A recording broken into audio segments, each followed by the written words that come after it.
And welcome to another episode of Any Percent. This is episode 19. I'm your host, Kody. You know the pod, guys. Listen, I'm not going to explain what we do. We pick a game, we talk about it. It's kind of like a book club thing. Once a month now. That's it. I don't need to say any more. I'm here with That was Evan. an explanation. You just said you weren't going to explain. Right. That's explained. That's definitely explained. Surface level. Yeah. We got Evan. He's here. What's up? He's feeling a little under the Just weather, chilling. guys. All right? Yeah, Cody's taking over podcasting Don't duties pick because on my him too stomach much. hurts. We also got Casper. Hello. He doesn't have his fingerless gloves on. No, I don't. They're in the wash. Sad. They're in the wash. That's a good point, actually. I never think about washing like my gloves. Huh. Yeah, you go every so often. I think you're supposed to. I don't. Yeah. Yeah. It's gross to think about. I like the fungus layer. Helps me Yeah, sleep. dude. It's like it's Nice, insulating. greasy, You know? slippery. Yeah. And also, guys, listen. Friend of the show, Henry, is here, and I'm just gonna say it right now. He might be our number one fan. I'm just gonna say it. Number one. What's up, I fan, get first feedback time every guest. episode. He does. I was always in the pod. That's true. I didn't want to be a long-time listener, first-time participator, because I feel like that's been done before. Right. I also didn't want to say I was number one because I didn't want to catch some heat Nah, from I'm some of the other declaring it. fellow loyals. But Yeah. I mean, if you're gonna say it, I'll. Listen, it's been a long time Yeah. coming. Take the credit. You know, we try to like figure out, I guess, which of our friends like would like the game and stuff like that. You know what I mean? Yeah. I just feel like I don't know Henry that well, so I figured, do you like Inscryption? Do you like card games? He loves card games, right? I so love card games. figured it was a perfect fit. But before we talk about Inscryption, right? We always do the thing. We'd say what game we're playing. Casper, I'm gonna throw it to you. What have you been up to? What have you been playing? What have you been watching? What's new? What have I been playing and watching? I've been Got to playing catch everybody up from like 2000, 20 at this point, Last for year, Christ's sake. Oh God. Yeah. What was your first GameCube? Oh man, I don't even know what have I been playing. I played since like the last time we actually did the main podcast. I played Dead Space 2 and 3. Oh, 'Cause I got them on sale nice. for like $2 each. we're not Dead Space And- 1. I already played that one. Oh, I beat gotcha, it. yeah. So 3 is the one that has like co-op, right? It's like a pretty It's core weird. mechanic. Yeah, 3 is it kind of is. strange. Yeah.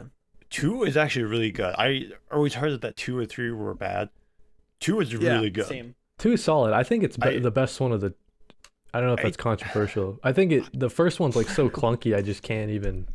2 is definitely more streamlined than the first one. It's also, there's no like back and forth. Like in 2, it's only forward. You can't go back to any other places. True. 3 is terrible. 3 is not 3 Dead is Space. just. It's like an action game. It's not even really scary. I mean, Nah, the game.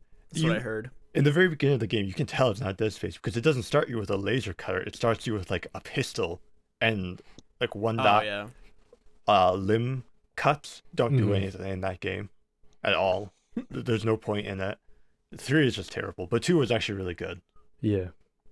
What else have I Yeah. been playing? I don't even remember what it's called. Oh, Iconoclast. It's like a Metrovania game. I haven't heard of it. It's kind of interesting. The story is weird. There's like a cult. They worship a giant space worm. Ooh, I love entire- space worms. The entire planet is filled of this thing called ivory, and it like gives life to everything. So it's Dune. I was just thinking it. I was just, Spice and all that good stuff. You play as like an engineer, but you're not actually supposed to be an Oh, engineer. I've seen this. It's a pretty cool I game. think I've seen the key art. Yeah, I mean, I would recommend it. It's. I think the It's story pretty is old, better than right? the gameplay. Yeah, it came out years ago, but that's what Yeah, I do. because I it play launched old on games. Vita, so I was That's gonna how say, old I it think is. I got it free on PlayStation Plus like a long time ago, but I never played it. Yeah, hey, you should play it. It's a good game. Yeah, that's all I play. I play old games. Oh, except for Pokemon. I've been playing Pokemon. That's new. And that game is fun. I rolled credits on it the other day. Oh, really? Like got to the Yeah. end. Yeah. I haven't beat it yet. It's a Um, pretty short game though, right? Or It Pokemon took wise. me like 24 hours to beat the whole thing. Wow. And that was with a lot of like side quests. Right. Right. Like it is wicked short, and I've done most of the side quests at this point. I do want to like complete the Pokédex and stuff at some point, but Yeah. that's a big undertaking. The Pokédex is. I like the Pokédex in this game because it's more involved than just catching it. Yeah, you have to Totally. like teach it moves and stuff like that to fill out the Yeah. info, Yeah, right? like there's like research tasks Right. that fill out like, you know, your Yeah. Pokédex entry like gets higher levels and stuff. It's cool. It's a really Yeah. cool game. It's definitely like what Pokemon probably should have been like Oh like wow. many 10 no. years years ago. ago at this point. Yeah. Yeah. I mean, it's really cool and just seems like such an kind of an obvious shift for them. You know, and it's not even like an open world game really. Like It's like open people levels. are saying it's open world. It's like, yeah, it's more like Monster Hunter or something. Like Mm. you just kind of go out in these big maps, but Yeah. it's much more like Spoken Wheel. Like, you know, it's like a central hub and then little, you know, other places you can go from there, but you always go back to the hub. Yeah. Because like And from what I've seen, right, like out in the world, there's not like a ton of stuff to like do or see, right? You're kind of just I mean, there's blowing through Pokemon to it, catch, yeah. right? Yeah. Yeah, it's not like an open world game where there's just like tons of points on the map to go do stuff, and Yeah, it's more streamlined and more Pokemon-ish. It's good though. I mean, it's awesome. Yeah. It would be cool to see a mainline Pokemon game like that, where there's actual Yeah. like, Pokemon trainer battles, and there's like Totally. actual online features where you can play or fight friends. You know. Yeah, that would be so cool. do you guys like the setting, like in the game you guys are talking about? Would you like it to take place in, you know, the same one as Legends Arceus, or do you want it to be in modern Yeah, day or so- whatever? A modern day one would be cool. Yeah. They definitely specifically chose to set it because it's like the distant past Yeah, is what it's set during, and like that obviously explains just like a lot of open like terrain and stuff. Like same It's thing with not Breath of the developed Wild. or Like, it's like whatever, yeah. post calamity. Like yeah, there's just not Yeah. stuff, which is intentional. It would be really cool to play it in a modern day, but I don't think like the movement options would make as much sense, and it would probably end up being more like a regular Pokemon game if they tried Yeah. to set it in a modern day setting. yeah, you'd probably be like biking around instead of riding a pony Yeah, or It whatever. would be. right? It would be cool if there was like a city level, you know, and you had to catch. Like Yeah. black and white. Yeah. Like where they got into cities Right. and stuff. Yeah, and maybe like a abandoned building or something that you have to go in to catch Pokemon, like ghost Pokemon Yeah. or something. That would be cool, but Yeah. I don't know if they could do that. They Yeah, definitely I have mean, enough I think money to it's- do that, so they should probably. They definitely do. Yeah, they do. I just think like part of the magic with this game was the things it borrowed from Breath of the Wild, and I think you would lose that Mm. in a modern setting. But Mm. but I would honestly like I don't really want to go back to like old Pokemon. So Right. whatever they do, I'll be happy with. Yeah. I think that's so funny because it's like such a weird game where before everyone's like, it's a Pokemon Breath of the Wild, like looking at all the clips and being like, Yeah. oh, I'm not Yeah, so it's- sure. Like, oh, do I? Yeah. And then it comes out and everyone's saying the same exact statements that they were using to diss on it before, but now Right. they're just like pumped They're saying hyped the on same it. things. Yeah. Yeah. And it was like so weird looking on the outside where I was just like, what happened? You're saying the same thing, but now you're happy. Like, I don't get it. No. I think it's so funny that for like Pokemon games, I think the side games are typically like just really good because growing up, I played a couple of the main line, but Gale of Darkness, Coliseum, Yeah. Pokemon Ranger, Right. the Mystery Dungeons. Pokemon like Snap. I loved all those games. Like, Yeah. Hey You Pikachu original, Dude, let's go. But like I don't know, I thought a lot of the side games where it's just like, you know, they mixed it up really Yeah, well. and they you have got room do to more, innovate like, there. Yeah. I don't know. Mhm. And it always blew my mind. Like I was always so confused why they didn't continue with those. Instead, Yeah. they just like rehashed. So I don't know. I'm excited. I hope they keep innovating. Like I hope they bring back, honestly, like a Gale of Darkness or like a Yeah. Ranger or something. Oh, Yeah. dude. Gale of Darkness was so hype when I was like Ugh. 9.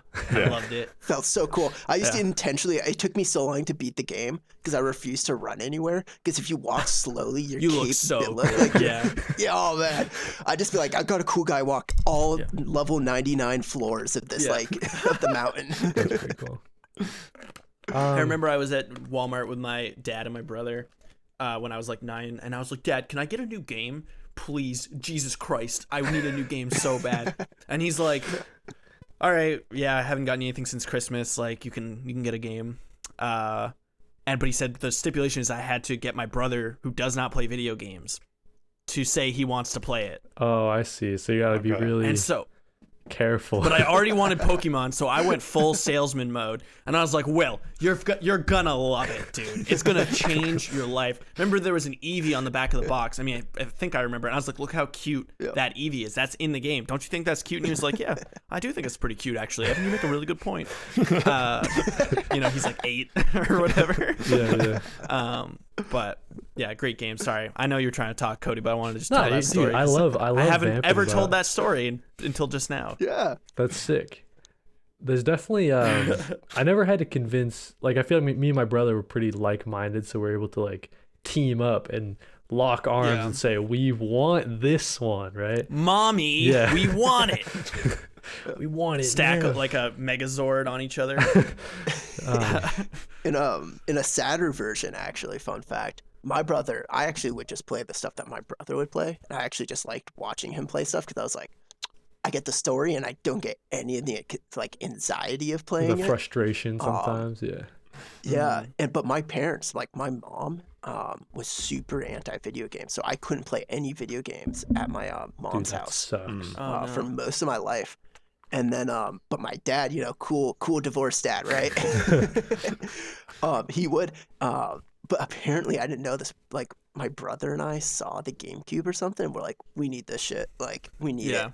And he maxed out. He had 2 credit cards, and he had to max both of them out to pay for it. Because my dad was poor. Yeah, that's a good dad. Shout out, and now I'm a degen, so good investment. Not to like switch tracks. Yeah, but that's Evan, okay. We can switch tracks. Evan, what other games you playing besides Pokemon?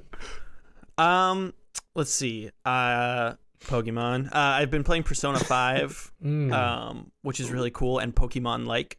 Like the battle system's pretty. I think, did we talk about this on the pod, like one of the bonus episodes already? I won't talk about it too much, even if we did or not. But Persona 5's awesome. It's like Pokemon for big boys, just because like it's got like actually Arceus is more in line with like the type advantages, and like the weakness stuff is like so much more of like an exploitable system. Right. Although, so like when you take advantage, so the gameplay is pretty similar. Like the battles are pretty similar to Pokemon battles, just like versus monsters. But when you hit a weakness, you get an extra turn every time you hit a type weakness on a creature. So it makes the whole thing like just feel like so much more like important as an integral gameplay system. Unlike Pokemon, where I feel like it's obviously nice to get that, but like you can just be messing around. Yeah. Although in Arceus, dude, they did like everything does so much more damage. Like I heard it's like kind of hard the fights, actually. Dude, the fights are decided in like four or 3 moves usually. Right. They're really, really quick, but that's awesome. I love that. Like, just speeds up the whole. Like, I love how they streamline everything in that game. I gotta stop talking about Arceus though. And then the last thing I just started playing yesterday was Cyberpunk. I am playing it for the first time. 1.5 update. Yes, and it's like native on PS5 now, so it feels pretty good. I have only encountered one bug so far, and I took a clip of it. It was just a guy spawning in like on a street corner, taking a hard right and walking directly into a building, and then he would just spawn back in, turn right, walk into the building. That's so good. So that was great. But yeah, no, it's pretty fun. I don't know. Do you know? I actually don't know anything about the update. Do you know what they changed?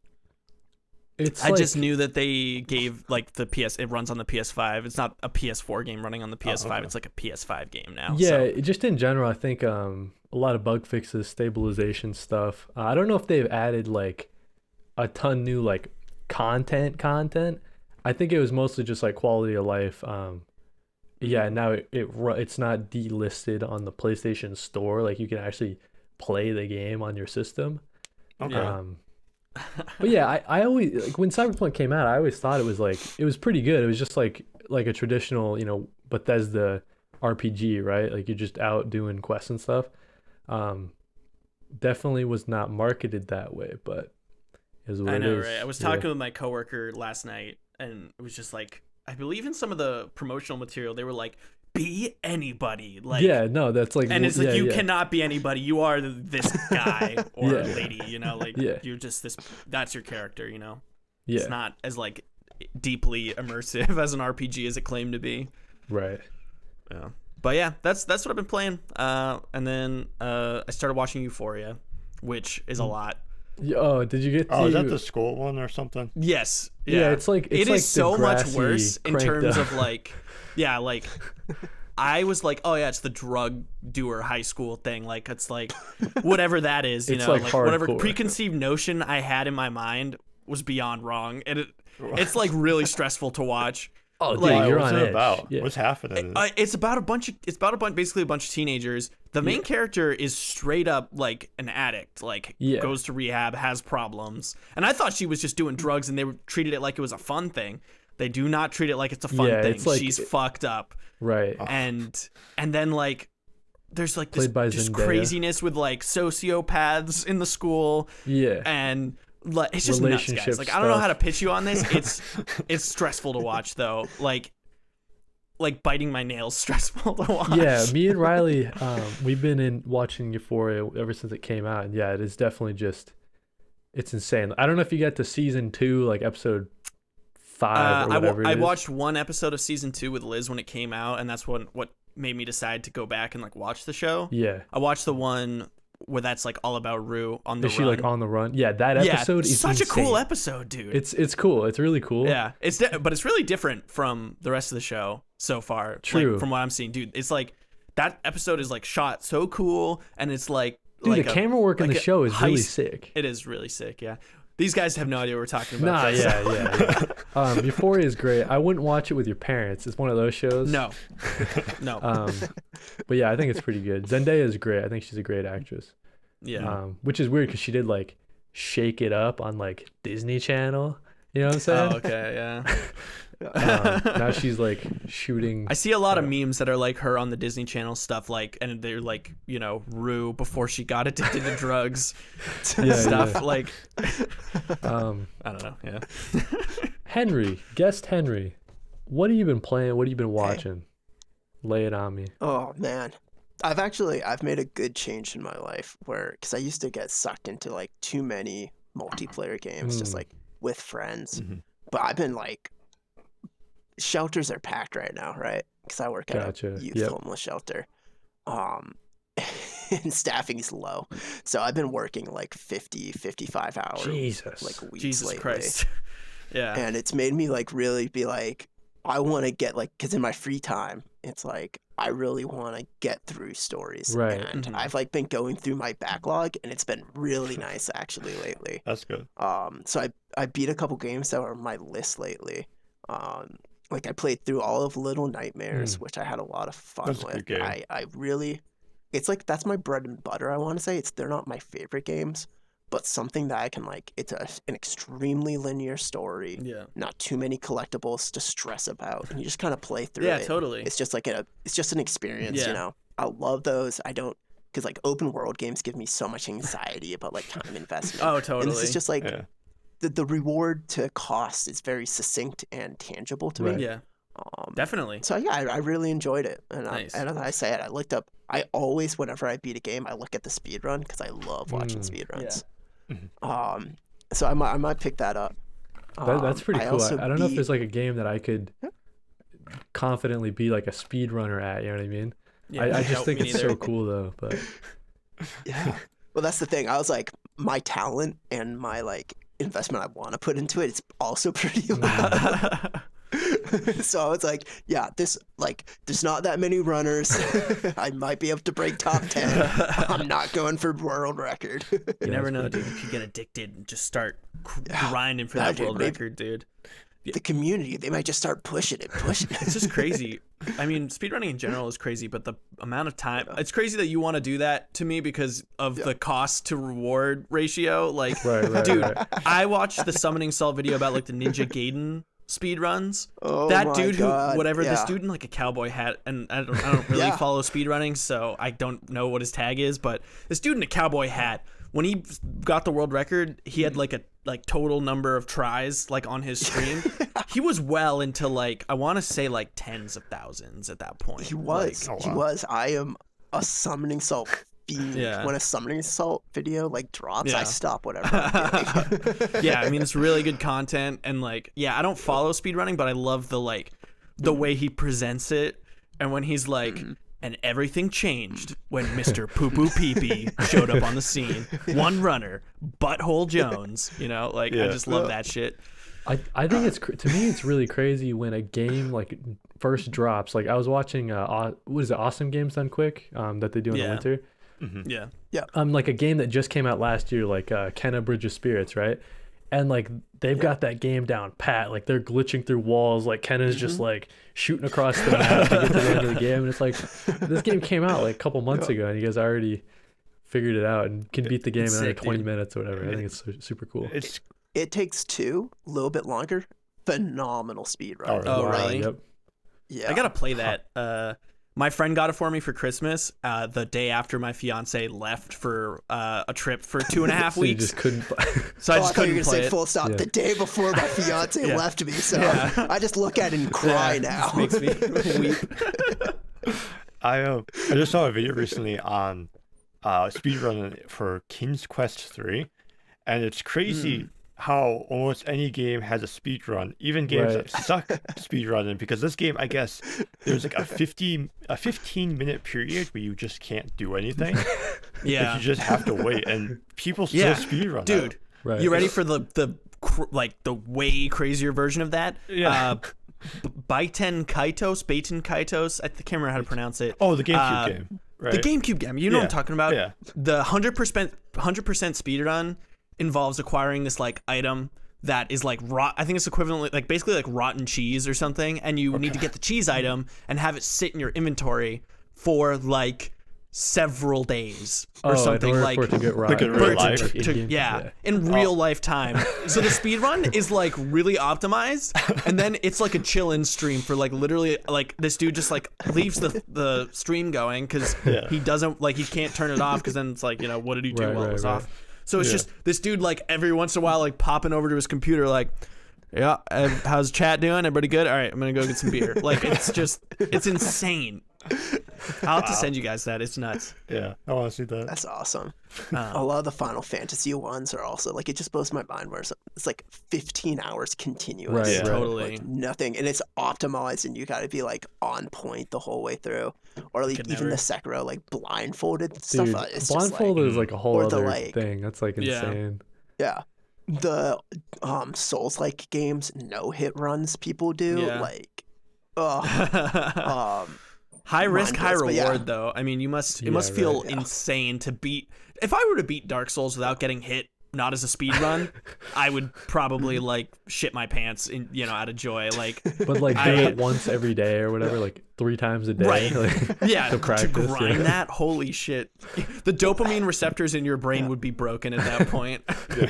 it makes me wonder though, because like I know the community's kind of tight, and they're very supportive of each other. But whenever I watch this stuff, I'm like, if this is their full-time job speedrunning this game, and they only have like 30 viewers, is that sustainable? Like, what lifestyle do you need to Dude, live? they where literally this can need be to your live, primary like, income. Super like in a very affordable place that just has internet. Yeah. Yeah. Like, or Yeah. and like, or like with their parents or something. I mean, yeah, there's no way dudes spending the amount of time required to set a speedrunning record are like supporting themselves via speedrunning, Yeah. like for the most part. Yeah, It's unless nuts. you're, like, I agree. I thought the super- same thing. Like when I was watching that dude in the cowboy hat, I was like, Yeah. what the fuck, dude? and even if you're working an at-home job, like part-time or full-time, it just makes me go like, I just watch this stuff and I just go, I wish I have ever like experienced or looked at something, and I go, I love this so much. You're right. I'm perfectly satisfied doing it. Like, I just wish I had, like, Yeah. as soon Yeah. as I find something like that, like, I know I'll be complete. Like, I wish there was a game that I could see, and it's just like, yeah, I can do 30,000 hours of Yeah, this right. and never touch another game. and I'll be just as Yeah, happy. that's the thing too, because it's the same damn game every single day that they play over and over. Yeah. Yeah. Gotta respect it. Speaking of games, I've played more games. Okay. I busted out because I shelled out for Game Pass. Mhm. I did the $1 thing. I'm kind of hooked, mostly because It Takes Two is another game I'm playing with my partner. Did Kody talk you and I can't into that? unsubscribe because Sponsored. a lot of people have it is a good investment as long as you're playing games. It's a good investment. Yeah. Just as long as you actually play them. Yeah. But yeah, so it has It Takes Two on it, so I play that with my partner, and it's pretty good. I think the story's pretty whack. Yeah, that's what Casper and I were saying too. I have a strong feeling about how it ends, where if it's all rose and like happy, I'm gonna have a problem because it's not really portraying growth Right. very That's well. Yeah, I think we've Or, talked like, about that. Yeah. yeah. I don't but think it must gameplays-wise, not, right? I like there's it. no way it ends that way, right? Like It that would I probably think it would be does. bigger news if there was like I don't know. Anyway, sorry. Yeah, but like I think it's pretty. I think the gameplay's pretty tight. The puzzles, I don't get very confused on them, but I think it's very fun to explore. I think the game mechanics that they're constantly adding new game mechanics. The mini games were the puzzles are simple. Yeah, like I think it's a lot of fun, and like for the amount of time it's taking, like I can sit down and do a 3-hour session like every week and like feel like I enjoyed it. Like I don't feel like it's getting repetitive. Yeah, it definitely is like a game. Yeah. You know what I mean? Like, This video game sure is a video game. Game.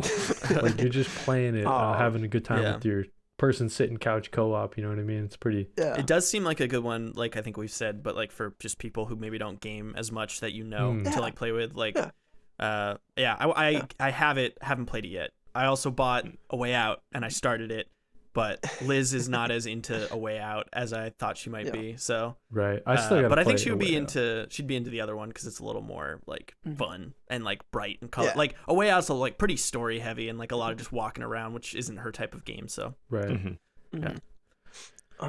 I beat Mirror's Edge Catalyst. Nice. I sat that down actually. I beat it because I got a thankfully because I mentioned this before the pod, but I work 4/10s. So when I do have weekends, it's like 3-day weekends, and it's sweet. Yeah. And Thursday's like my day because I go and hang out with my partner like Friday, Saturday. Yeah. So Thursday's my like I'm like gonna sit here, not move, and just eat like whatever is the easiest thing to make. Cheetos, baby, gamer goo. 100%. I honestly I don't clean the bowl. It's just a pile. It's just a crust. Right. It's like then like you I get treat the other. It's like seasoning a cast iron pan. You know, you Yeah, got a Cheeto that's bowl. what I'd say it as. You know, They ruin it's it. I got a nice base going. Nice. Mirror's Edge Catalyst is and cool. I thought it was I haven't played it. I've think played it it, got- but I haven't I don't own it. I've tried it though. Yeah. yeah I think it got A bad rap. I don't think the level of hate is like warranted. Really, But I think no, I don't think it's warranted, but I understand both their design decisions. Well, I can't say that because like I see feel through the like bullshit. I understand it. Yeah, I feel like I understand their design decisions, and I totally think it's understandable to be upset with them. Because Mirror's Edge has always been one of my favorite games. I grew up Me too. loving parkour. Love I still Mirror's watch Edge. parkour video. Mhm. I think it's like again one of those like collectibles feel rewarding when you find them, but you don't stress out about trying to get them all. Definitely. Nice the and linear. gameplay mechanics are fun. It's quick. Yep. Like it's just like it's something I'd have fun sitting down and going through. But like it's not sustainable anything other than an indie hit because it's not long.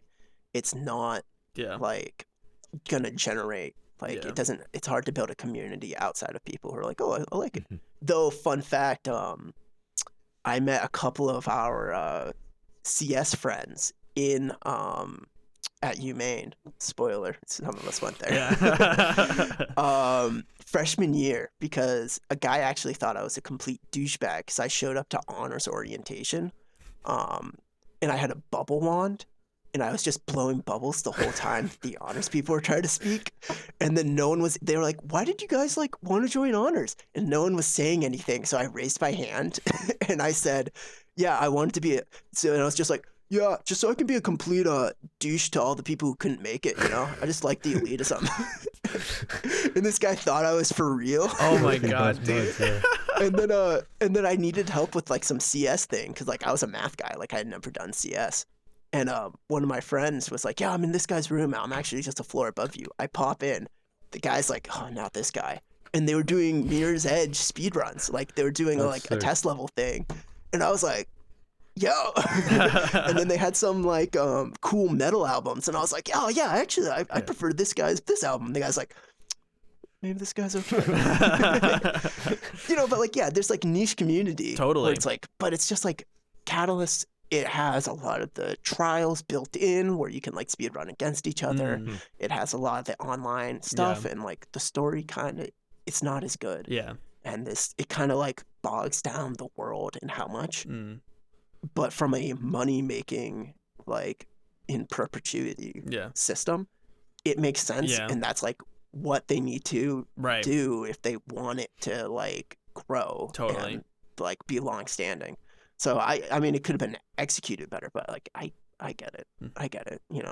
If you don't want to be an indie darling, then you gotta build in the like in-game stuff. So I didn't know there was like a lot of hate for it. My general like osmosis understanding is more so that the reaction wasn't like fuck this. They were like people were just more like whatever. Like it was more of like a whatever. Yeah. Like it was like a bunch of people who were like, we want an open world Mirror's Edge game.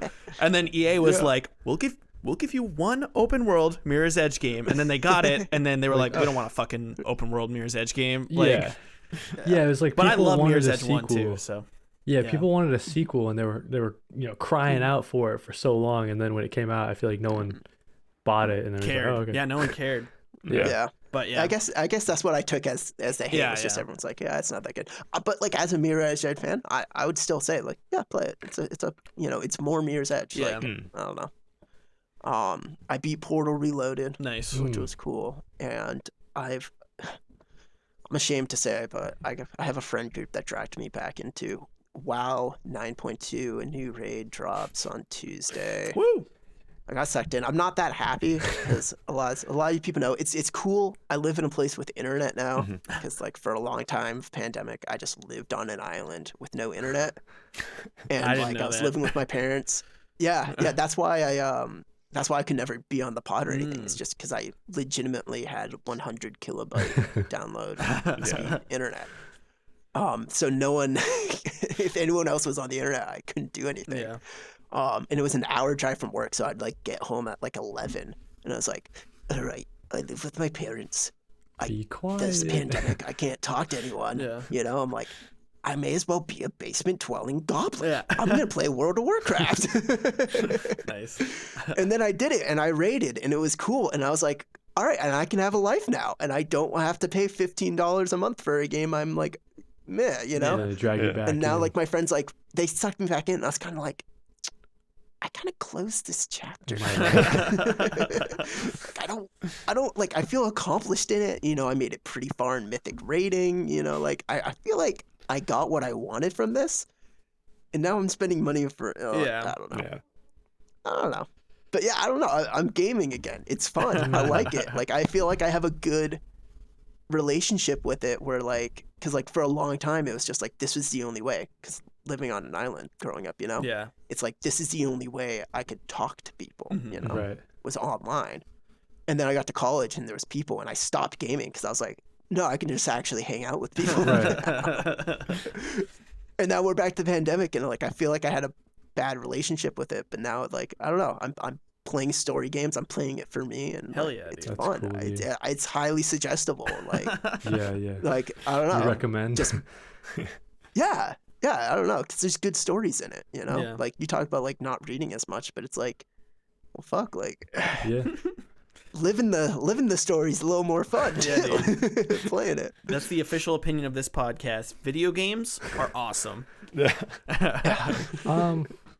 So before we get into Inscryption, I'll just Well, go what and are I'll you say, playing? Oh yeah, Yeah, Kody. Just real quick. So Yeah, I've sorry, only I too many tangents. My bad. I've only really been playing.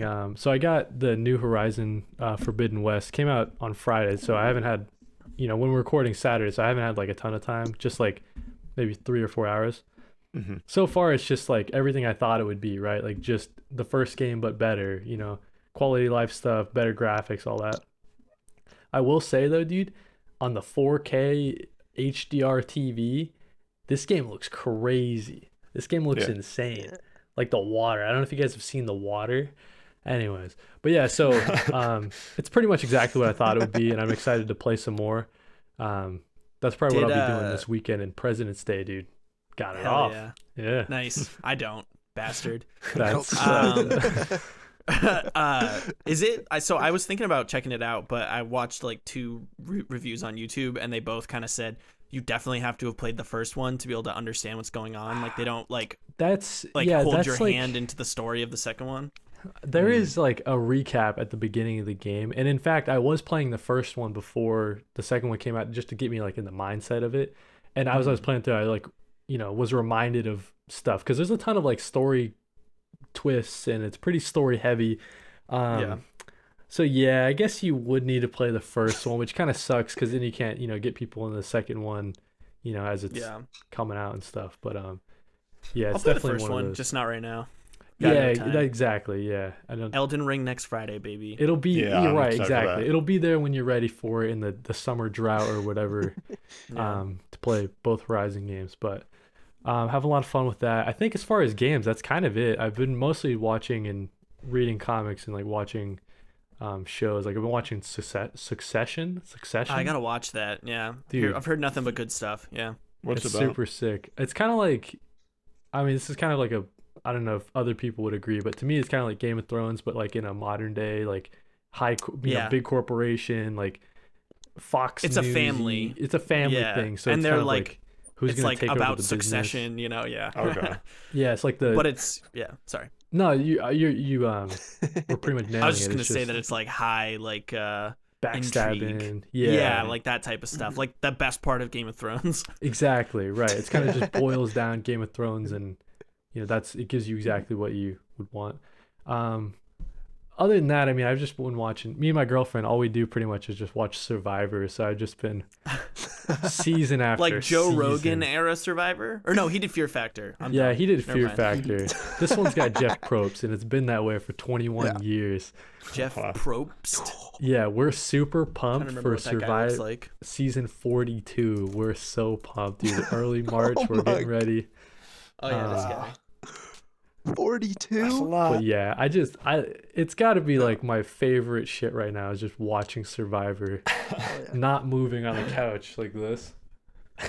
You should Twitch stream it. Yeah, Just dude. me You should watching Twitch it. stream you and your Yeah. Hey, you and listen, your if girlfriend watching it. It's the meta. bigger streamers can do like Iron Chef or whatever. Is it always an Um, island?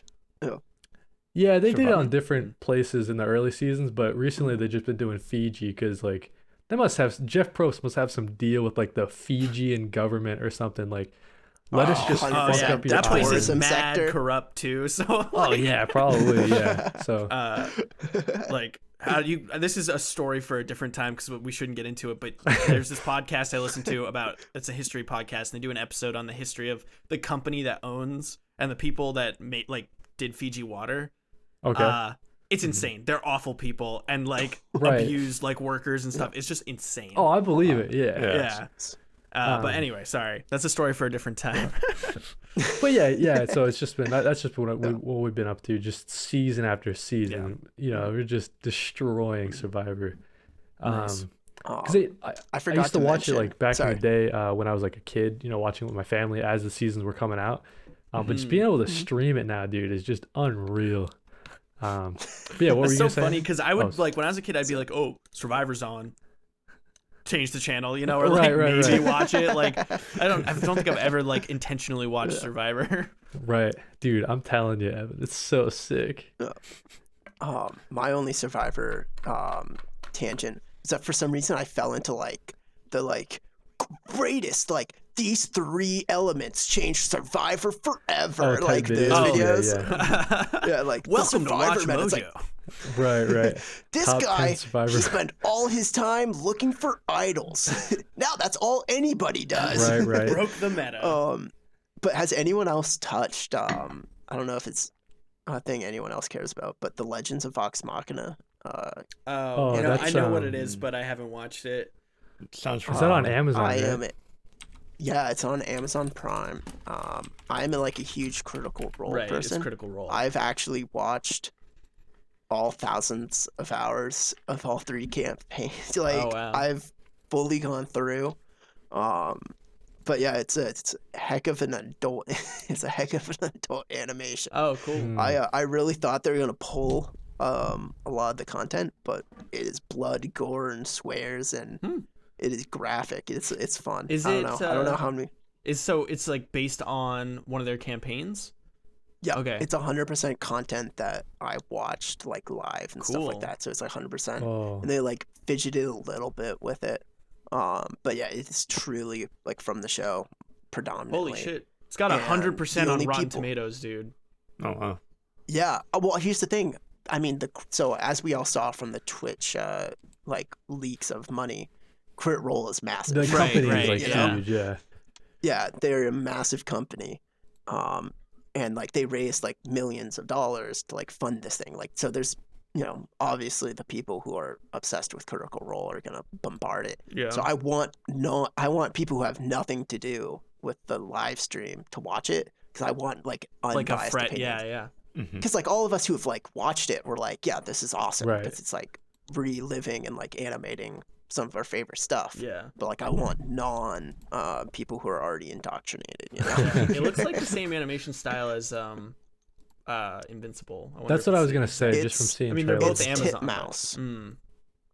It's Titmouse, which I think they, when they were announcing it, I think it's actually the people who did Big Mouth or something like that. I can't remember. Don't. That's a different show. I'm not quote you an on that, authority on brother. the subject. Quick, cut. Overdub the correct. Yeah, right on. I guess we should probably talk about Inscryption. Yeah, probably. Sorry. Nah, it's all good. Dude, So I don't get to talk to you guys. No, I this just is want to great. hang out. So I'll just start and then I'll throw it to Evan and he can lead us down this Inscryption journey. Yo, Yeah. did we get it wrong, Casper? Is Inscryption actually the game of the year and not Psychonauts 2? Should we atone for our sins? I don't know. Dude, Oh, This no. is the indie sweetheart of the year. If Oh, nothing 100%. else, like, yeah, definitely. for sure. Last year or this Well, year? this last year. Okay. Yeah, 2021. 2021. Yeah. Yeah. Okay. I think you guys were It's wrong so as fuck. sick. I said it on the podcast. I was like, I don't know, guys. Like after Whatever. playing, I was like all playing shitty about both it. games, Yeah, what is this we were speaking Yeah. of? Inscryption is so sick. I knew I would like it. I just didn't play it, when we were doing our bracket, our Yeah. ultimate bracket.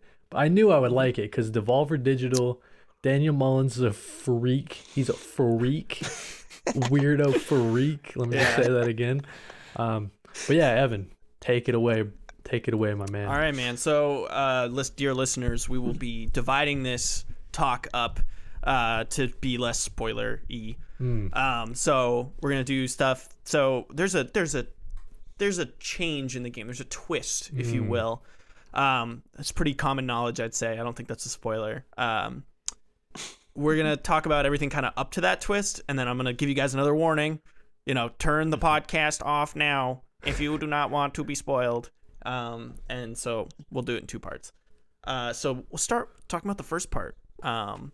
It's been so long since we've done this, by the way. It actually like, has been like a year. we've and a done the half 2 almost. bonus episodes, but yeah, like I'm like, Yeah. how do we usually do this?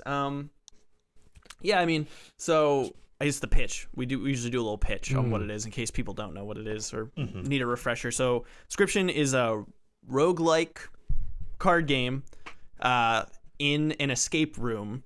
Yep.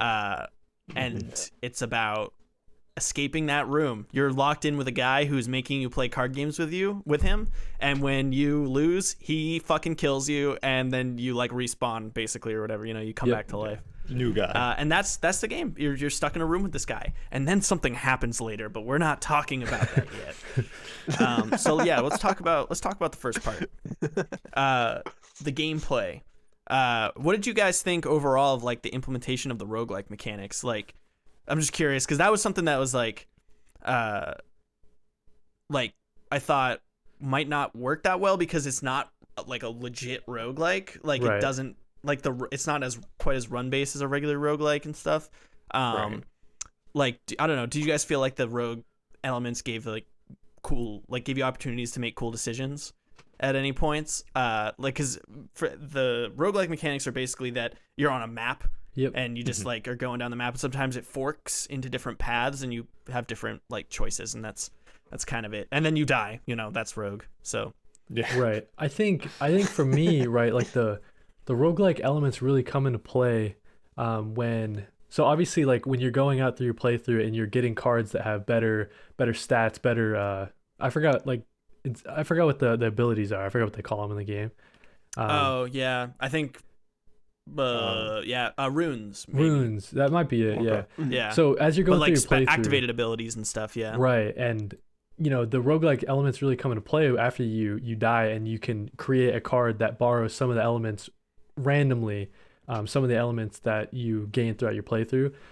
So as you're going through, you start, your cards are not that good, obviously, and then you die, and probably maybe like I don't know 12 like runs in, you have like a pretty nice deck. Made up of your dead guy cards and right stuff. and you are kind of just and I guess also like as you're going through your playthrough, one of the weirder elements of the game is some of these cards like start talking to you and giving you hints on how to get out of the escape room or some of the escape room elements, and you can get really overpowered cards that way too. So like to me that's you do have to keep playing. It's a roguelike in that sense. And then when you die, the only thing that carries over into your next playthrough is your death card, right? Yeah. So there's some stuff in the escape room that you do that is like fully disjointed kind of from the rogue element of it. And that does carry over too, right? Like I guess that'll carry over. You don't have to resolve the puzzles when you die. Right. Yeah. So yeah. Did you guys like if you like are at a fork, like what's the most hype person you're trying to talk to when you hit a fork? Because I was always going for the person that or the campfires, because I would crank those things up, dude. Get my boys nice and buff. Yeah, I Oh no. It's the first time it's always safe, right? But then it like becomes every time you add more higher percentage. So to They get explain, hungrier. this tile is like a campfire full of hungry trappers, and you can use all your cards are animals.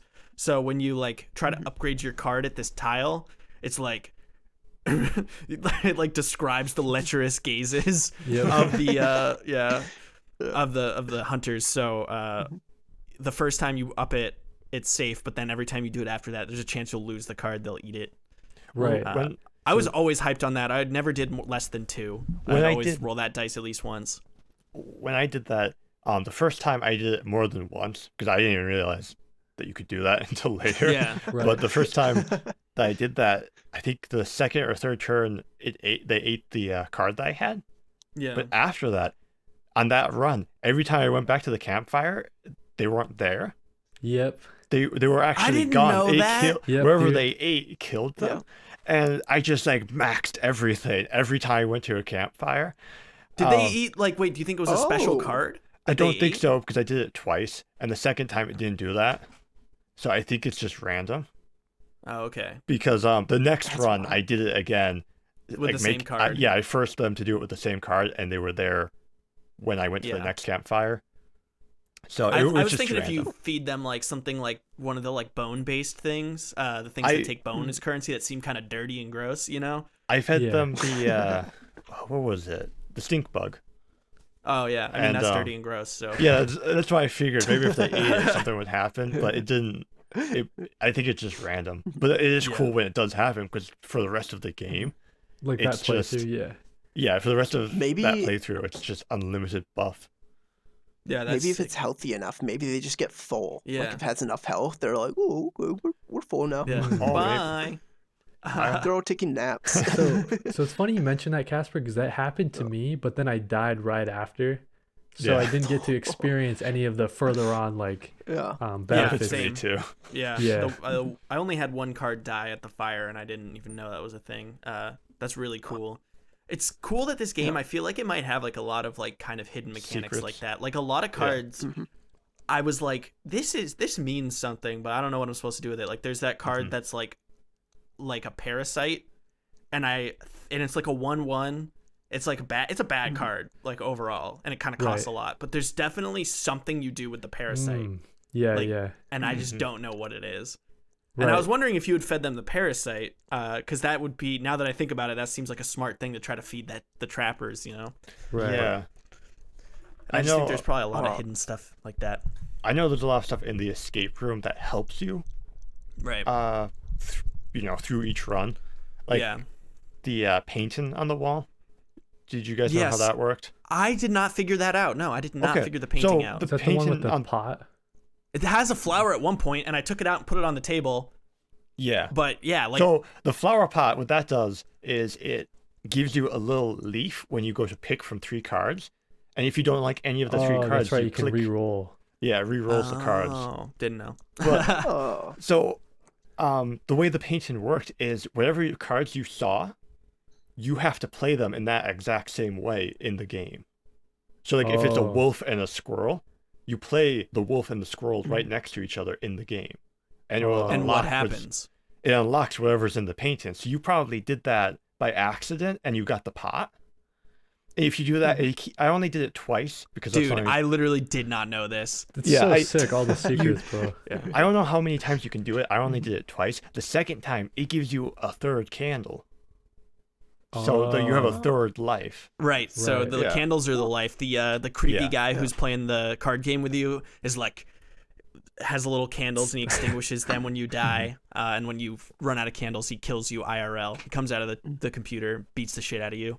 Yeah. The fingers. Kind of Yeah, spooky the creepy first time it hands. happens. Oh, yeah, honestly. yeah. Really spooky. Are you guys big? I think I know the answer, but are you guys big into card games or more like not really or what? I casually play card games. Like Hearthstone, I would play that every Yep. so often. So a few card games. Yeah. What about you, Yeah. Kody? I got pretty into Hearthstone for a while there, in college, but and I was excited to see kind of the Hearthstone mechanic later in the game, later in Inscryption. I thought that was pretty cool.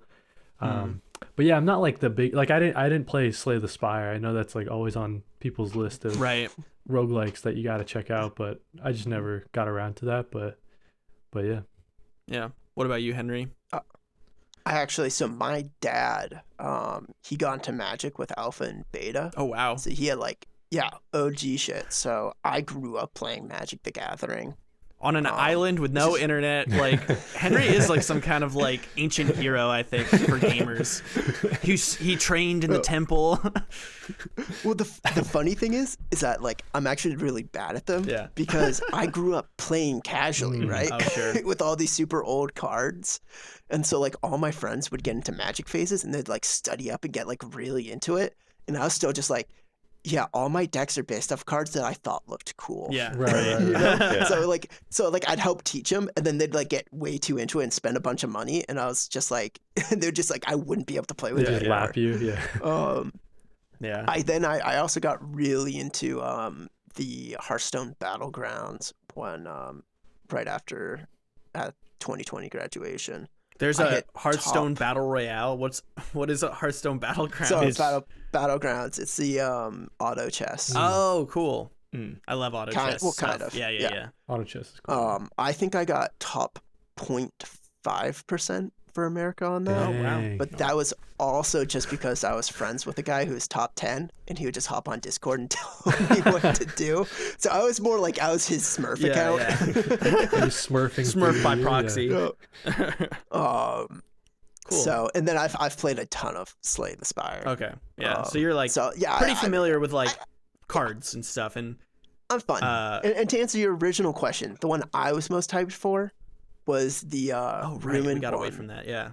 Oh, Because fun fact, I am like a secrets guy, and I can't like I'm like my mind is blown because I always thought the cards on the painting had something to do with the clock for some reason, even after I found yeah. out that Oh, it didn't. Yeah. okay. And I don't like I'm really upset with myself. I'm like, how the hell did I never try to like emulate what was on the board? Yeah. Like I'm so like upset with myself. I'm like, that was such a freebie. How did I skip it? Yeah.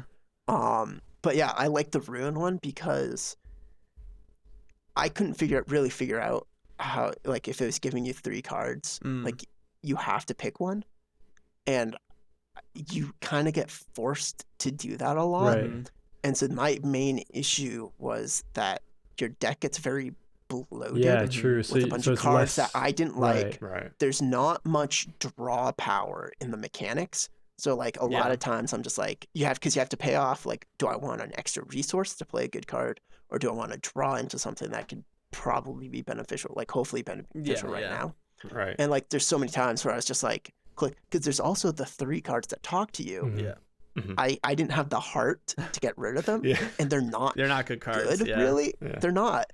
And so I'm just like, so any chance I could like sacrifice my bad cards to like cut out the fluff, you know, Yeah. trim down my deck, Yeah. I was stoked. 'Cause Okay, I'm like, yeah. it'll make my good cards better. It lowers the chances that when I draw a card, I get something that's useless. Yeah, you know? totally. That makes So, sense. Like it was like a double thing, like makes it stronger, gets rid of the Yeah. bad stuff, you know? Yeah, No, there's yeah, I a definitely had balance that there. problem. Right. Like where I would just be like, I'd just be drawing shit. Like, you Yeah. know. Yeah. And it just feels bad, and you're just like, come on, Yeah. like, why? So Yeah. I think for me the turning point was like realizing that I kind of try to play the game as if it was like a Hearthstone type thing where you are, you know, trying to clear out all of his minions before I go on and attack him and stuff. But you kind of realize like, nah, just straight up, like if there's an empty spot, like just try to tip the scales, you know what I mean, as fast as Yeah. possible. Yeah. Yeah. That was kind of the turning point for me. When that clicked, I was like, okay, now I'm having a much easier time Yeah. getting through, making Yeah. it farther and farther, right? Totally. So yeah, I I think guess that's That pretty felt cool. bad though. Probably explain the card mechanics a little bit and Let's how do they it. like compare and contrast to like other games. So, there's no like mana or lands or what have you. Right. There's just like squirrels, which are a free draw, and Yep. you sack creatures to play other creatures. That's Sacrifice. the only way to play other creatures. With But squirrels blood. are free. Yeah, Yeah. you pay in the squirrel's blood. I did feel bad the first time I killed a squirrel, and then I became like a squirrel, like Just millions of squirrels. murderer, dude. Yeah. Oh, but out of the 2 stacks, you can only draw one of them. Mm-hmm. Yeah, yes, per turn. right. You have the right. choice to either draw a squirrel that you know you can sack or something from your deck. Right. And then they later add, well, I'll get to that in a second. And then what I think is really cool about the game, 2 things that are pretty different from other card games is it's kind of got like the end of tennis thing going on where you got to like win by 2. Right. You got to right. win by 5. Right. And so it's instead of being like health points, it's a scale, and Yeah, every time you deal back and damage to forth. each other, it goes from side to side. So you got to win by 5. Yep. And that's, I think, really cool and keeps the game like, you know, like super offensive, honestly. Like it's like when you're attacking, if you're like low on health, like it's so good to attack and like get yourself set back up maybe to continue to play. So I think Yeah, that's really cool, that aspect of it. It's cool too because you can always have a comeback because Totally. like other card games, if you have health, once you have like 2 health or whatever, Yeah. that's it. Yeah. This game, you can always come back and gain. I guess in that way, you gain Right. health and he loses it. Yeah. Right. Right. So cool. And like I think it's like a pretty key principle, and specifically in like board game design and stuff, is to like always feel like you could win. Right. You know, like, and so it's really, really cool. Like I never felt defeated until I actually had taken the damage, you know. So Right. it's There really are cool. moments where you're like on the edge of death and you're like, nah, dude, if I can just pull that one card, right? Yeah. That I know it's in there, right? And then you can Yeah. kind of line them up, use other cards as like blocking attacks. They kind of Right, like right. absorb the Yeah. squirrels absorb the damage, and then you Fodder. can go on the offensive, you know? So yeah, definitely Yeah. that was cool, the turning points like that. Yeah. Such a cool game. The last thing that's notable about the card mechanics is that it's kind of got an Into the Breach thing going on where you know the move that's going to happen on the next turn. That's you can key. always plan That's ahead. super key. That's yeah. super key. I agree, because I haven't played Slay the Spire, but like for me, like the randomness of not really being able to know what someone's gonna do during like a game of Magic is like fun for like a game of Magic, but like sometimes you just feel like, oh, I drew like shit, or he drew really well, and like that sucks. And then this just eliminates that he drew really well argument entirely, because you know what's coming. Right. And I think it makes it much smoother and faster, but B, like just more like less like you feel like you got ripped off, you know? Like it makes you feel like you're in control. It's that whole thing about like feeling like you could win, and like it's, I think, super key. Yeah, it definitely adds like a 2D sort of like playing field, right? That you don't see in other card games that I've played. Because like you're saying, I don't know how Slay the Spire does it, but just like using that positioning factor as well. I think the Into the Breach comparison is pretty apt, I think, for that. Very astute. Got an apt comparison, yeah. Woo! That's a high praise from Kody. I don't get those out very often. But yeah, what were you gonna say, so that's Casper? kind of what the deal is with the cards. Oh yeah. I was just gonna say I would buy an Inscryption card game set. You know, if it came with like a pack of cards and like a I feel like with how successful this was, like I Am 8-Bit or like one of those other like nerdy websites is gonna like make some cards for this game. Dude, that'd be cool. Like with a bell too, bro. Like a Oh yeah, the bell. Hey, that's right. Right, the bell is how you have end my wisdom your turn. teeth. Okay. Yeah. I can rip that out anytime. Right. All right, I'll throw that on the scale. Give me the pliers. Which is, I guess, another side thing though. Yeah. Which does play a bit into the card things. You can get cards that give you them back, but you do have like a common abilities that if you get stuck into a jam, you can throw out at your will that are one-use items. Right. Yep. So it's like it's like if you it's like if you were playing Magic with somebody and you started to lose and you pulled out a Glock. Like it's just I want to win real quick. Yeah. It's cool. No, it's super cool, and I think it's like, ooh, sorry, I got a swamp in this little jar. Let me just take it. Yeah, right. There's definitely throughout your playthrough, right? You do acquire all that's what makes every playthrough different, is just the different different items you gather, and there was always like those go-to items. Like I didn't really use the fan or like the fan can be sick to finish off. So the fan makes all your creatures flying for that turn. If you're like low on health or whatever, or like so the they'll guy's just really jump close right to dying, over and attack. they'll jump right over him and dude. you can win. Gotcha. Definitely. Yeah. Or like the pliers where you pull out the tooth. Oh, that's so gruesome. Yeah. I think the tooth is like 4 points, 4 or 5 points. No, I think the 4 tooth, points. No, the tooth's just 1, I think. No, the tooth is like 4 points. No, the eyeball is the one that's like a bunch more. I swear dude, when he rips his eyeball, maybe it was the eyeball. Okay, maybe I'm confusing it with the eyeball. Because once you get that item in the escape room, you can rip out your eyeball once a playthrough. Yeah. So this whole thing, like, I think it's probably worth saying, because now we're talking about the eyeballs and the teeth. Like, this all has like a very like light, spooky horror kind of veil over it. Sure. Like, it's not like objectively scary, and I don't like. If you're like, should I play Inscryption? I don't like horror games. Play Inscryption. It's not like scary. It's just kind of like ookity bookity spookity bookity. Like it's just kind of like creepy, scary skeletons or whatever, a little bit. Like a cult or slightly something. unsettling. Yeah, slightly. Yeah. I think, but you get used to it and stuff. The key to the unsettling feeling is seeing Leshy across the table, and you see just like his eyes. Yeah. That's so he's like shrouded in shadow, and you can only see his eyes. Or the masks. Yeah. The masks. Oh yeah, the masks are were creepy. cool. That kind of adds up to it. Yeah. But it's not like Doki Doki levels where you're just like, no, it's definitely not like scary. It's just kind of creepy. But yeah, so like the teeth are like the health that goes on that scale we were talking about. Yeah. So it's gross. Which reminds me, whenever your opponent offered to surrender, would y'all milk it? Would you go for the bonuses, or would you be nice and take it? I never took it because when you overkill your enemy, which is Leshy every time, just like he's like RPing. Dude, I don't know if this happens randomly, but one time I got it and I was about to lose. Yeah. So I took weird. it. Yeah, I don't know why that happens. It's probably just like a random. Yeah, it's probably just like a random roll, like saving grace, like just to keep those experiences nice and positive. You know, like this game is so. It's funny because like it's so stacked in your favor. Like Leshy can't use items. Well, the bosses can, but in the but they have mechanics that you can learn. Learn and exploit. Like you have the items. That kind of shit can happen where you can just be saved randomly. Like this game's like really good at making you feel like you're pretty good at card games. What was I gonna say? Something about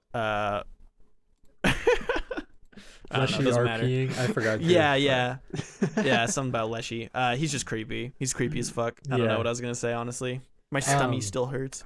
I gotta say, so well, actually, I don't know if I should say. Well, this isn't a spoiler, but I thought the game, because I didn't know anything about later in the game. I thought it was literally just you and Leshy, right? I thought that's from all the videos I've seen, the trailers and stuff.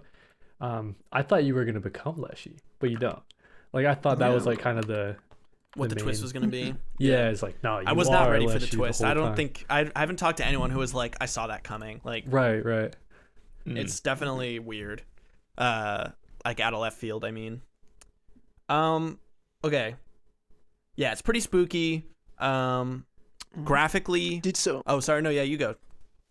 I just wanted to, one last thing about the mechanic. Did y'all feel like at the end your decks were pretty cool and like you're like satisfied with how they like came together? Because like I always felt like I had like plans about like builds I wanted to do and explore. Yeah. And then every single time it ended up just being like, oh, there's no one there to block. I'll summon like something with 8 strength and then I just one shot him. Yeah. And then like everything just ends up being stalling and then I just one shot. Yeah. And I'm like, I don't feel like I think early on, you know? but definitely like later on in your playthroughs, you definitely have some like super OP cards. Like I don't know if we want to get into it, but like when you get the serpent card, the Ouroboros. The Ouroboros? Yeah, that's a really I good did not card. know about its ability. I thought it was I ignored it. Dude, that's like a and I did total crush. Like if you're having issues, Yeah. like that's definitely the trump card that you can just Dude, if we want to talk broken mechanics really quick, actually, well, I'll answer Henry's question first. I felt like I didn't think that hard and I didn't have to, and I like that about it. I like card games and stuff, like I like Magic, but deck building is by far like the thing I'm the worst at. Like give me a good deck and I can kind of see the pieces and like how I should do it. Right. Like I like to play with my friends' decks because they just know what they're doing. My decks suck ass. So like I like the puzzle mechanic of card games, but and strategy and stuff. It's just like creating something that actually works. It just doesn't work. I'm not good at it. Yeah. So I really like just picking random cards. like to me, like there is some strategy to it, but this really is like card game light, right? It's more complex in other ways. In Inscryption, it's not focused solely on the different combinations you can do and all that crazy stuff. It's mostly just like round to round, encounter to encounter. And I think that has to do with the fact that there isn't much synergy between cards. Like it's every card really stands on its own for the most part. For sure. I mean, you get abilities that like make ones more optimal sacrifices, and then like that kind of has synergy with a heavier, like bigger, more costly monsters, or whatever. Hey, when I got that never dying cat, I just started farming. That was sweet. It's broken.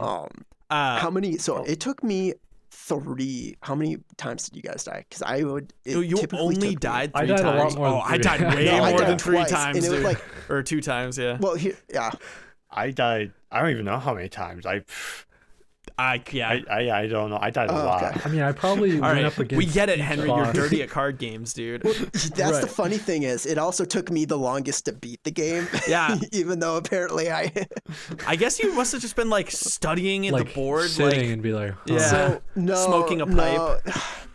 So I'll talk more about it when we get to the puzzles on why it took me so long. Okay. We ever talked about what happens if you lose?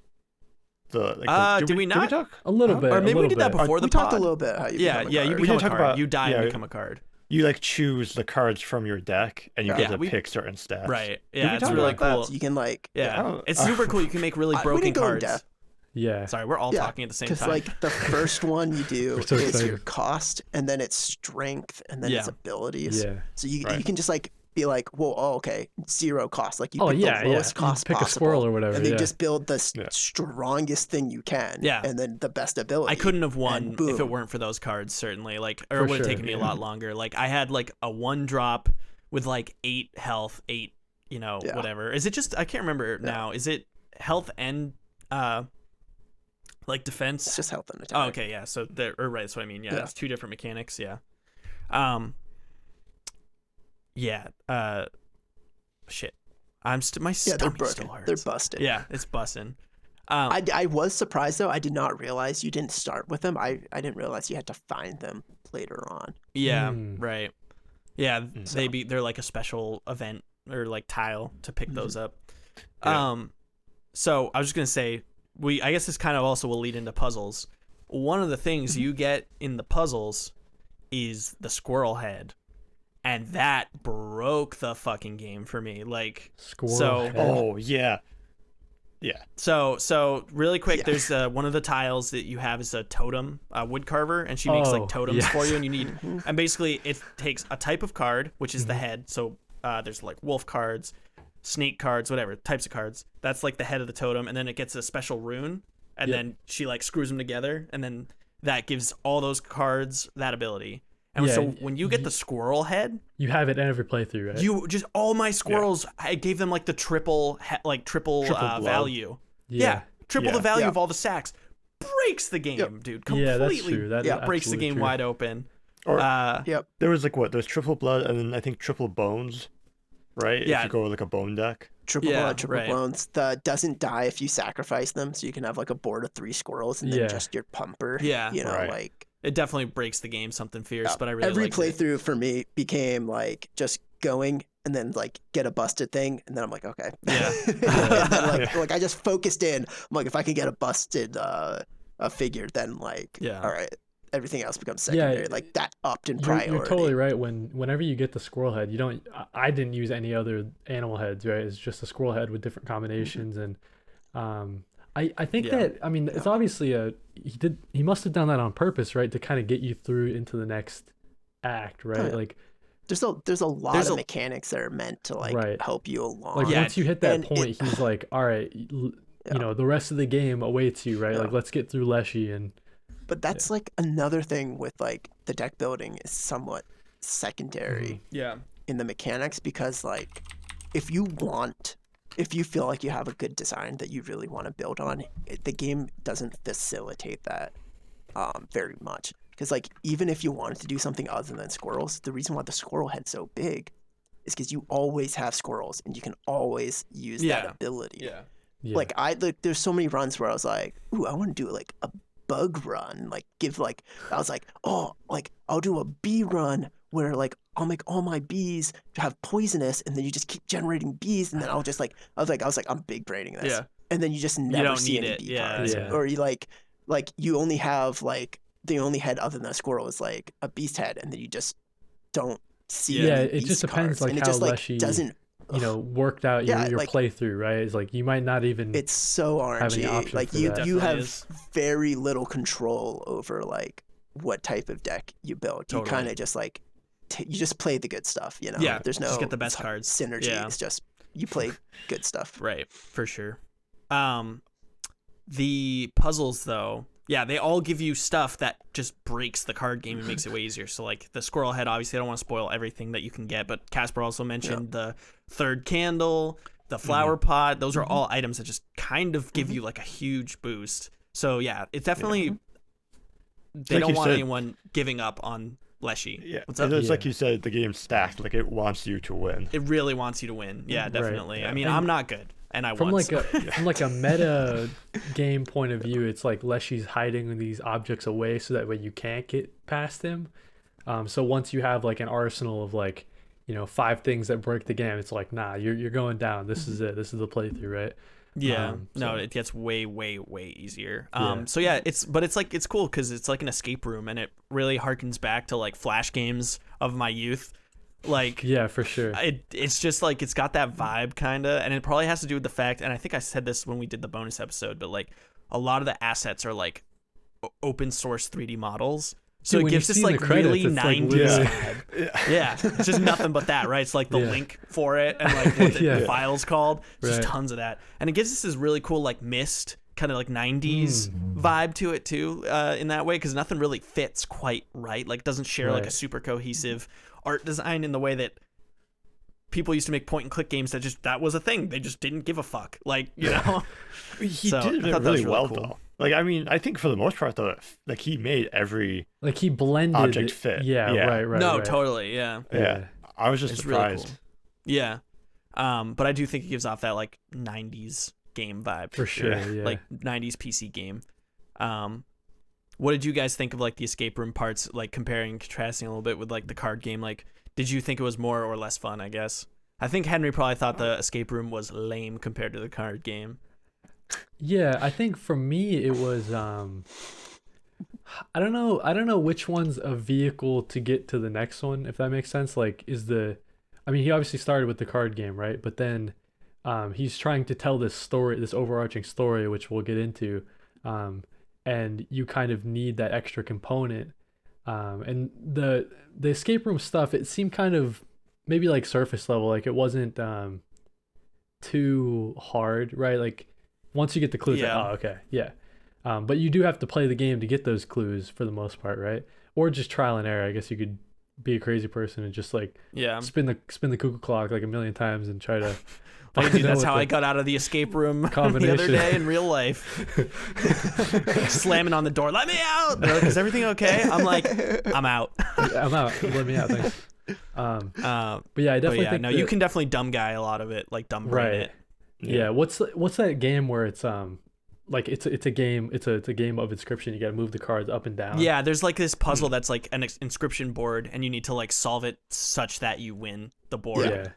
which is really cool. So that you do 5 damage. Right. But Right. there's only so many positions. You can Yeah, even I put them in. ended up like specifically the last one I couldn't figure it out, so I just started like I Every Yeah, combination you can just brute force Yeah, it it, and took you me, just like, like go 3 and you're like, minutes. oh, 3 damage, and Yeah. then you go, what if I move it here? You know, Yeah. yeah, Right. They're it's so easy. much more efficient. Yeah. Yeah. The puzzles are pretty easy for the most part, but they are like Yeah. cool and Yeah. they add like a cool element. And I do really like that they're not fully disjointed from the card game. Like, it's not Right. like you're playing 2 games fully in parallel. Like, like Right. one helps the other, and one helps the other, yeah. And we've only talked Yep. about how the escape room stuff helps the card game, but there are parts in the card game where you will get a hint to the escape room. yeah, Like, while you're a playing the new- game, a new it's so sigil cool. pops up or whatever, and that entry in the journal is like, like someone scribbled in like Like a note, here's yeah. the code, yeah. Mm. It's really Or cool. like we talked about, like the cards start talking to That you. talk to you, yeah. There's a couple cards that, yeah, they tell you what to do. That's such like a It's really cool cool. moment when the stoat starts like, yeah. Which, by the Oh. way, what the fuck is a stoat? I'd never heard of a I stoat. thought it was I- like it a looked like an weasel type otter. thing, but I thought it was an otter, yeah, but I Yeah. never looked it up. Let's look it up, guys. Let's find out. Weasel. How do you It's a get the weasel? goo? Oh, it's Yeah, a tiny weasel. little weasel. It's so cute. Oh my god. So the goo, you can't. I couldn't get the goo out, but the goo is something that comes into later acts. That Oh, Well, yeah, no, yeah, I- yeah. a little bit more can- in the later acts. I got the goo, but I don't remember how I got it in. Kind of like out as like a card. Oh, or no, just not- as not a you card. talk I didn't to? get it. I just talked to it. Okay. It was just like a bottle. Yeah, I I don't think just you can play talked to it. Yeah. right. Yeah. It, That like, was a helps cool you. point where it kind of hinted you that maybe there's more to this whole thing than you're currently seeing. Yeah, that was cool. Yeah. Yeah. I gotta say, if I'm allowed to be, because like I don't know if I mentioned this before. I'm not after playing it. I'm not on the hype train. Really? Oh, I- That's yeah, controversial. yeah. That's a hot take. That's insanely controversial. I know. It's just like, and because like I was doing a playthrough, I was actually playing it with a friend, and I just felt very unsatisfied with a lot of it. Yeah. Because a lot of the I think it's a good game. Mhm. And I feel like part of my is just like how monstrously hyped up it was. Oh, for Yeah. sure. And like I had way too many preconceived notions Gotcha. that wasn't good. Yeah. Because like I was like, oh, it's gonna like spook me out, and I was like, Not oh, spooky, it's yeah, not just kinda- actually that. It's not that spooky. Even the parts that are meant to be spooky aren't that spooky. And people are like, oh, it's like a rogue card thing. I'm like, oh well, the card mechanics really aren't that great. Like it's Yeah. not that fun. It's a card builder. People are like, oh, but the puzzles, and I'm like, Right. I kind of just like, because even like with the clock one in my head, I was just like, like, oh, well, it's a cuckoo clock, so maybe like the thing just comes out on the thing, and then I just spun, like I So just you put did do everything that, at yeah. 0, and then I just spun it because like, oh, that makes sense, and then it came out, and then like I was like, well, that's okay, Yeah. cool, like That I sucks. shouldn't be rewarded for this. Yeah. This should be, and then you like when you find out like the way you are supposed to solve them, I'm like, well, even the cool ways, not that, because like they also do a lot of puzzles where it's like you need to find, and this comes in more later, but it's not a spoiler, with like where you need to like find 3 symbols and make a podium, right? Right. But there's only, once you find 2 symbols, You don't need the You other just you one. can brute just force spin the the third one. one. Yeah. Yeah. No, I And did like that. so I just felt like so many of the puzzles, Yeah. like I didn't need to be smart, and even when I saw the intended way, only half the time was the intended way. Yeah. Very cool. I think it's a mix of very things cool to because me. it's like, you know, It does a lot of things well. right. Like I think, and I was like, yeah, but like it's a good game because like these are all things I enjoy. Yeah. I just feel like in every aspect of it, I just wish it executed a little bit. Like if it executed, like if it was like, if I thought, like if I played this and I was like, this was a great card game, Yeah. these puzzles were like awesome. Like I think this would be like my favorite Right. game. Mhm. And I Ever? agree with you. Like neither thing is explored in like an extremely Yeah. deep way. Like Yeah. it just was really cool. I think it's one of those things that's a little bit like greater than the sum of its parts. Like it was Right. cool Yeah. to see these things blended together, and then obviously we'll get to like the second part of the game, and that was cool. And you know, but I agree with you. Like the card game is crazy easy, and there's no. It's just, you know, you can brute force a lot of this game. So Yeah, and I think it goes back to the fact that you know, all these different elements together are together in order for Daniel Mullins to tell that story, right? That we'll get into. I think that's like the main point is like, yo, I'm gonna tell you a story. You're gonna have fun while you do it. And yeah, I do agree with definitely the puzzle part. I was more partial to the card. Just like all the cards are mechanics that really kept throwing forgiving at for you. someone who doesn't like play a lot of cards Yeah. too. Like really forgiving. Yeah, So, for sure. That might be a good segue Which though. yeah. I don't disagree with that either. Yeah. And also part of the reason why it took me so long to beat is because like as soon as you first encounter like, oh, there's like little hidden things, hmm I tried so hard to find, like I started sacrificing the talking cards to see if like it would affect things, because once you can get up anytime Yeah. is when the game like gets really cool. Yeah. But like I would do like a ton of stuff just like hunting for the secrets, Yeah. Right. and then I'd get up and I'd spend so much time looking around, Yeah. and the amount of things that I like, which are like I can't believe I didn't, like I'm astounded with the fact that I didn't do the painting thing. Like I am, Yeah. my mind is blown. Yeah. Me too. Because like the amount of like things that I thought there'd be super cool interactions, Yeah. and there wasn't, and I was just like, I don't know. Like I hope when they add the roguelike, I feel like, because like I don't know, it's like a guy making a game, you know, Yeah. like I have to Pretty hold small that too. team. Yeah. Yeah. Mhm. But like I feel like there's so many more fun like interactions they could put in Yeah. that aren't like, don't change gameplay wise. But I was just like, really, like you don't have anything, like, you know, Right. like that, like I felt like it was a layup for it to be a cool secret interaction, and there just wasn't. Yeah. Like I feel like they could just add like 50 more, Yeah. and it would like make it so much more fun and rewarding Totally. to go secret hunting. Yeah.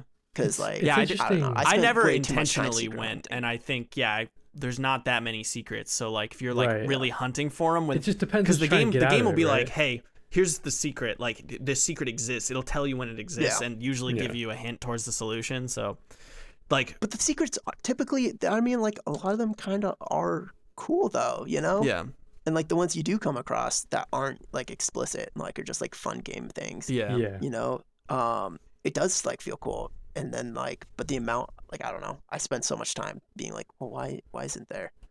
It makes you want to at the end of the game though, Yeah. go back and like Try just to like do it, read yeah. up what all the cool interactions are. Yeah, what you I just missed. wish there was a Yeah. little more. Yeah, so it sounds like we're towing the line and getting into the second part. Let's So I just think we jump might as well in. just send it. Right. We do have a block on. We usually do something about sound design, something about story. We're gonna get into the story as we go into the second part. The music is, just want to say, pretty spooky, and Yep. it's got a lot of sound effects that work really well for the spooky 90s vibe. Like it just Right. works well.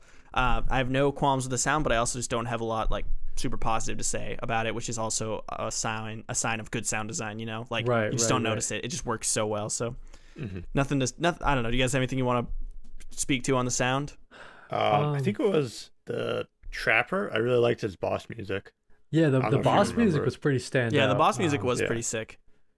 Yeah. Yeah.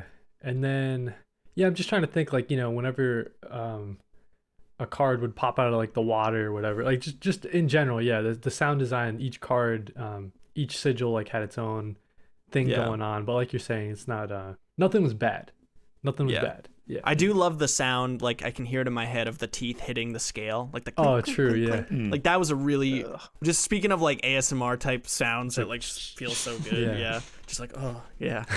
Especially when the bowl comes out Yes, like super the fast bowl, and like yeah, the like sound the of it hitting bowl's that. sick, yeah. Did you guys ever I like get it. so much overkill that the teeth fell out of the bowl I start after? pouring out. Yeah. Yeah. Talking about like I got to the point where like yeah, you can trade pelts for like Yeah. really strong cards, but like the amount of annoyance I had with just having pelts Just In draw your deck. pelts in my all Yeah, day, they suck. yeah. Like I was just like I just stopped buying Yeah. like because it makes you like it gives you one automatically, but like yeah, I would just anytime I could I would avoid pelts. So I'm like it's not worth it to Really? me. Oh dude, that's like So I would just have like so much money. Hey, I was wondering something. In the game, you know how you can see, the card that's gonna be played. Yep.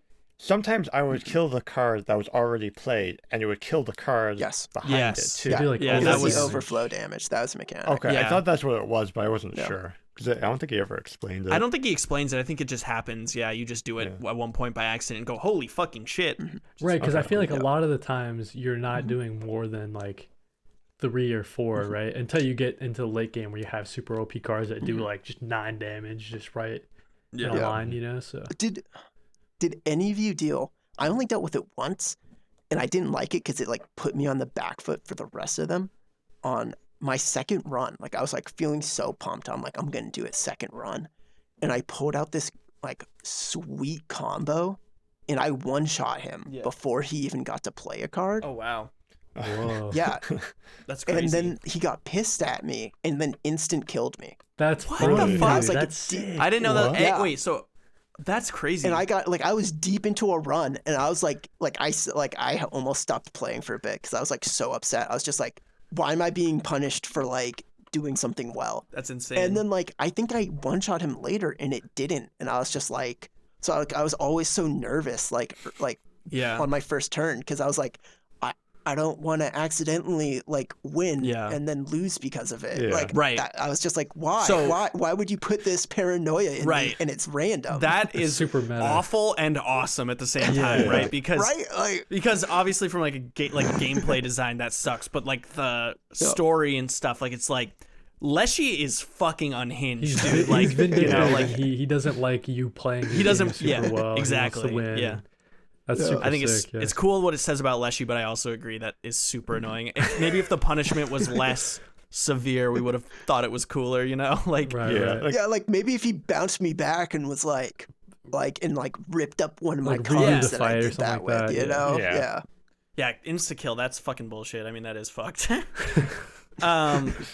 Okay, boys. Part 2.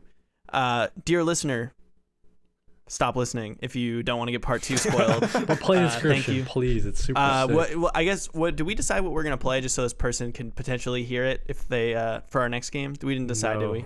Okay, we didn't decide. So maybe we'll decide by the end of the episode. We're gonna switch over to part 2. So stop listening now. And also, I need a bathroom break, so we'll Yep. do that as well. So we'll be right back. And we're back from our little pee break. Casper is eating macaroni and cheese. Ooh. Henry had a pancake. I had a piss. I don't think Kody got up. No, I Uh, stayed. I was He resting my sat nose. down, I was like actually. sleeping like this. Yeah, all right. So just a reminder, last warning, we're getting into at post twist. So 3, 2, 1. Holy fucking shit, the twist. Love the okay. twist. So to remind people, or if you don't care about spoilers, when you finally escape the room, it doesn't like open into like freedom, like it opens into another room that has a new game button in it. Yeah. And eagle-eyed players would have remembered that when they started the game, the new game button was missing and you actually were continuing someone else's game. Yeah. Like in the kind of meta. I totally forgot that. And I picked up the new game button and just kind of went like, what's up? What's good? And it took me like 4 minutes to realize. But and then you start a new game and it turns into like Pokemon mode. It's like 2D like a top Zelda-y. down. Yeah. Right. And it's all pixel art, and it turns out that Leshy, the guy you've been playing with, had kind of like taken over the game, and that you were playing like an altered game, and now you're playing the original game. Yeah. And it opens up so many mechanics, which I think is really cool. Like just I know bust the door right open. Bust the door right open. Like all your cards, you'll see cards that you recognize, but they add tons of cards and tons of mechanics. And that's where I think the synergy stuff starts to actually exist. Actually, like the first part of the game has no synergy on the cards, but there's like multiple mechanics involving synergy that get introduced, which I think is really cool. This part too, you can actually change your deck. Yes, and then that's the other thing. It stops being a roguelike. It becomes like an adventure, like Pokemon. Yeah, if you lose a battle, you can just jump right in. You can change your deck around and jump right into the battle. You don't like have to restart anything, which I was like kind of worried about. Me too. Before I died for the first time in the second part of the game. Same. It goes pretty quick comparatively. Like I thought so. It's a pretty short for part. sure. I think so. Like the adventure part comes in. You're walking around. You find more card packs. And you know those are the cards you add to your deck. There's probably only like 3 fights and a boss per section. So like do that. Yeah, and you just do 4 sections, and then you're done. Yeah. There's not a ton to say. I mean, we can talk a little bit about the mechanics they add. Like, there's one per boss, like boss type or whatever. Like once you figure out like, oh, Leshy is one of these 4, whatever. He has like the sacrificing and the bones. Yeah. I'm trying to think. The robot has energy. Gamora's bones. Yeah, Gamora's bones. The robot has energy that you get like every turn. You get +1 energy, and then gems. I have no clue how the gems work. I never used them. I used them in the final part of the game. Yeah, the third part. They just like do buffs. They're like a land. If you had to play a magic land on the field to actually like, and it could be targeted, it's like kind of like that. Like it allows you to play other cards. That just takes up a slot. So I mean, there's all those there's the gems, which are like the lands, and then there's the batteries, which are like traditional, like more like Hearthstone, like Hearthstone mana, like to a T.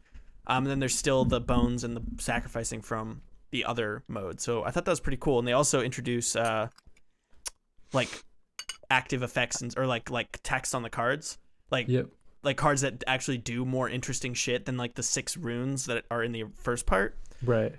It's only 6. Really cool. Well, whatever. I just threw out a number, but it was pretty small. There's not that many. There's not that many runes. 10. There's definitely less than 10. Yeah. There's not that many runes. So there's just a ton more. The game definitely opens up at this point and feels like you're playing like a real card game. Yeah, and to go off that, right? Like you have a mix of, and you know, like we're saying, you can build your own deck. You have a mix of these different mechanics. You're not, have to be robot deck, and you have to, use these batteries and stuff. Like you can have, anything you want. I did lean on the auto generate function, because I didn't really like. I would choose like my favorite, like maybe 6 or whatever cards, and then I would auto generate for the rest of my deck. And I feel like it did a pretty good job. It got me through it, right? I didn't have any I didn't have any troubles really. I didn't hit any walls with the auto generate, just because I didn't really feel like, I don't know, like doing it all myself. That's not where I got enjoyment out of the game, I guess, was I think. How did you feel about the deck building part, Henry? When it opens up, Yeah, I definitely liked it. I felt a little bit like at one point I was like, oh, I'll farm up, because you can find like a book that says all the cards, and I'm like, oh, I'll build them all. And then like I did try to test run like a bones deck, because you can find the training dummy, right? Which was actually really funny, because there's one of the secrets with the bones, I won't fully say, and I accidentally I don't know it, made it. Yeah, I'm trying to think in the training dummy. But like I definitely liked it. Definitely more. I'm with you. I like playing card games. I like strategy. Yeah. I'm not that smart. I'm not actually that smart. So I kind of went back to because like you can pick which of the 4 people you want to take over. Right. I picked Leshy for mine, so I already started out. Yeah. And then I kind of just ended up with an Ouroboros like sacrifice. Then I splashed a couple like bones cards that like would autoplay and stuff like that Yeah. that were like big bones because you know like when you're sacrificing thing. Yeah. And then like I would splash in some like late game battery ones. Yeah. Like I splashed in early game battery and late game battery because that's like a free resource, right? Yeah, definitely. So like if you hit late game, you can just start slamming down like these cards. So it's like it was nice. Yeah. It's like it was such a free splash because like you'll always be able to at some point play it totally. for free. Right. You know? Which And then I ignored the magic stuff because I was like, that's so hard to do a hybrid of. Yeah. And then I just played big body smash face. so I was gonna ask which like deck type did you guys like lean more? Obviously, like you know your deck has multiple ones, but which kind of type did you guys lean on the most? Because I would say for me it was battery. I was like same. Mostly, yeah. It was different than what I've been doing, so I was very like turned on by that, and I just switched over to that. Yeah. And the gems seemed too confusing as well at first. I did use them later, but I stayed pretty much mostly with the fleshy Blood and cards. Bones, yeah. Yeah, blood and bones. I use the robot ones every so often, and no, I use gems for the painter boss fight. Yeah, because you have to. At least I think you have to. Because I think he changes your sigils and stuff, right, to make it have. Yeah, pretty much. And if they already have in the gems or whatever, he doesn't change them. Yeah. So that was the only time I used them. But yeah, I mean the second part was cool. I think the third part is kind of more the interesting part. I mean the second part we kind of gave you the rundown of what just happened, and it's fun. And certainly it makes you think. Like Henry was probably like, I'm gonna build such a cool deck. You literally don't need to because it takes like an hour to play through this part. Like it's really short. It is pretty short, yeah. Especially when there's no penalty for dying, right? Yeah. You kind of then you gotta talk to everybody. You gotta find every pelt, and then you gotta go do everything, and then you gotta do the mycologist stuff. Oh yeah, I read about that after. Yeah. Even Act 1, Act 2, I was also a mycologist fiend. Oh yeah, because it's just like it's really pretty good. Fun, yeah. Again, trim down the deck, get something better. Right. So I actually I got both secret keys in this one for Act 3. Nice. I did not get any secret keys because I did not know that was a thing. I didn't. I didn't know either. Yeah. Bother. And then should we? Because there's a little Act 2 is when it kind of also. It's interspersed in these. I was gonna bring this up. Yeah, it keeps pulling you out of the game because it's one of those things where you never quite know when you are playing the game or when you are supposedly the lucky card guy. Yeah, that introducing is like that twist where it opens up to that video screen and you're learning about Luke Cardner or whatever. And it breaks the fourth wall. Which happens pretty early, I think. They tease it out at the beginning. When you first start up the game, there is like a voice that's like, oh, cool, Inscryption. But then honestly, by that point, I'd kind of forgotten about it. I know. Yeah. Well, that was part of, I forgot about that. That was part of the like interaction stuff that like, I was kind of surprised by because there'd be like crazy shit going on. And then the guy playing the game isn't saying anything. And I'm like, really? You have no reaction to what's going on? And then like something like a little inane will go and they'll be like, what the fuck? Yeah. And I'm like, oh, but you didn't care about this thing? Like, what? It's like it's super, and this is where it like becomes a Daniel Mullins game, right? Where it's just like super meta. Essentially the Lucky Carter is filming his screen as he's playing, and you are playing as him playing Inscryption. Yeah. So when you go into it and he's, trying to uncover the mystery of like the true origins of Game Funa and this Inscryption game that might have some like supernatural elements, but you kind of already know that because the cards are talking to you and stuff like that. Yeah. So it's kind of like where does he draw the line and stuff like that? Right. Yeah. That was super sick. Yeah, that was really cool, and I think that I would say that the story carries this game more so than a lot of the other stuff. Like, it's really generates a lot of intrigue when that first happens, and you like begin to learn about the origins of the game, and who the Lucky Carter is and stuff, and how he came upon Inscryption. So it's really, that's probably one of the strongest things I'd say.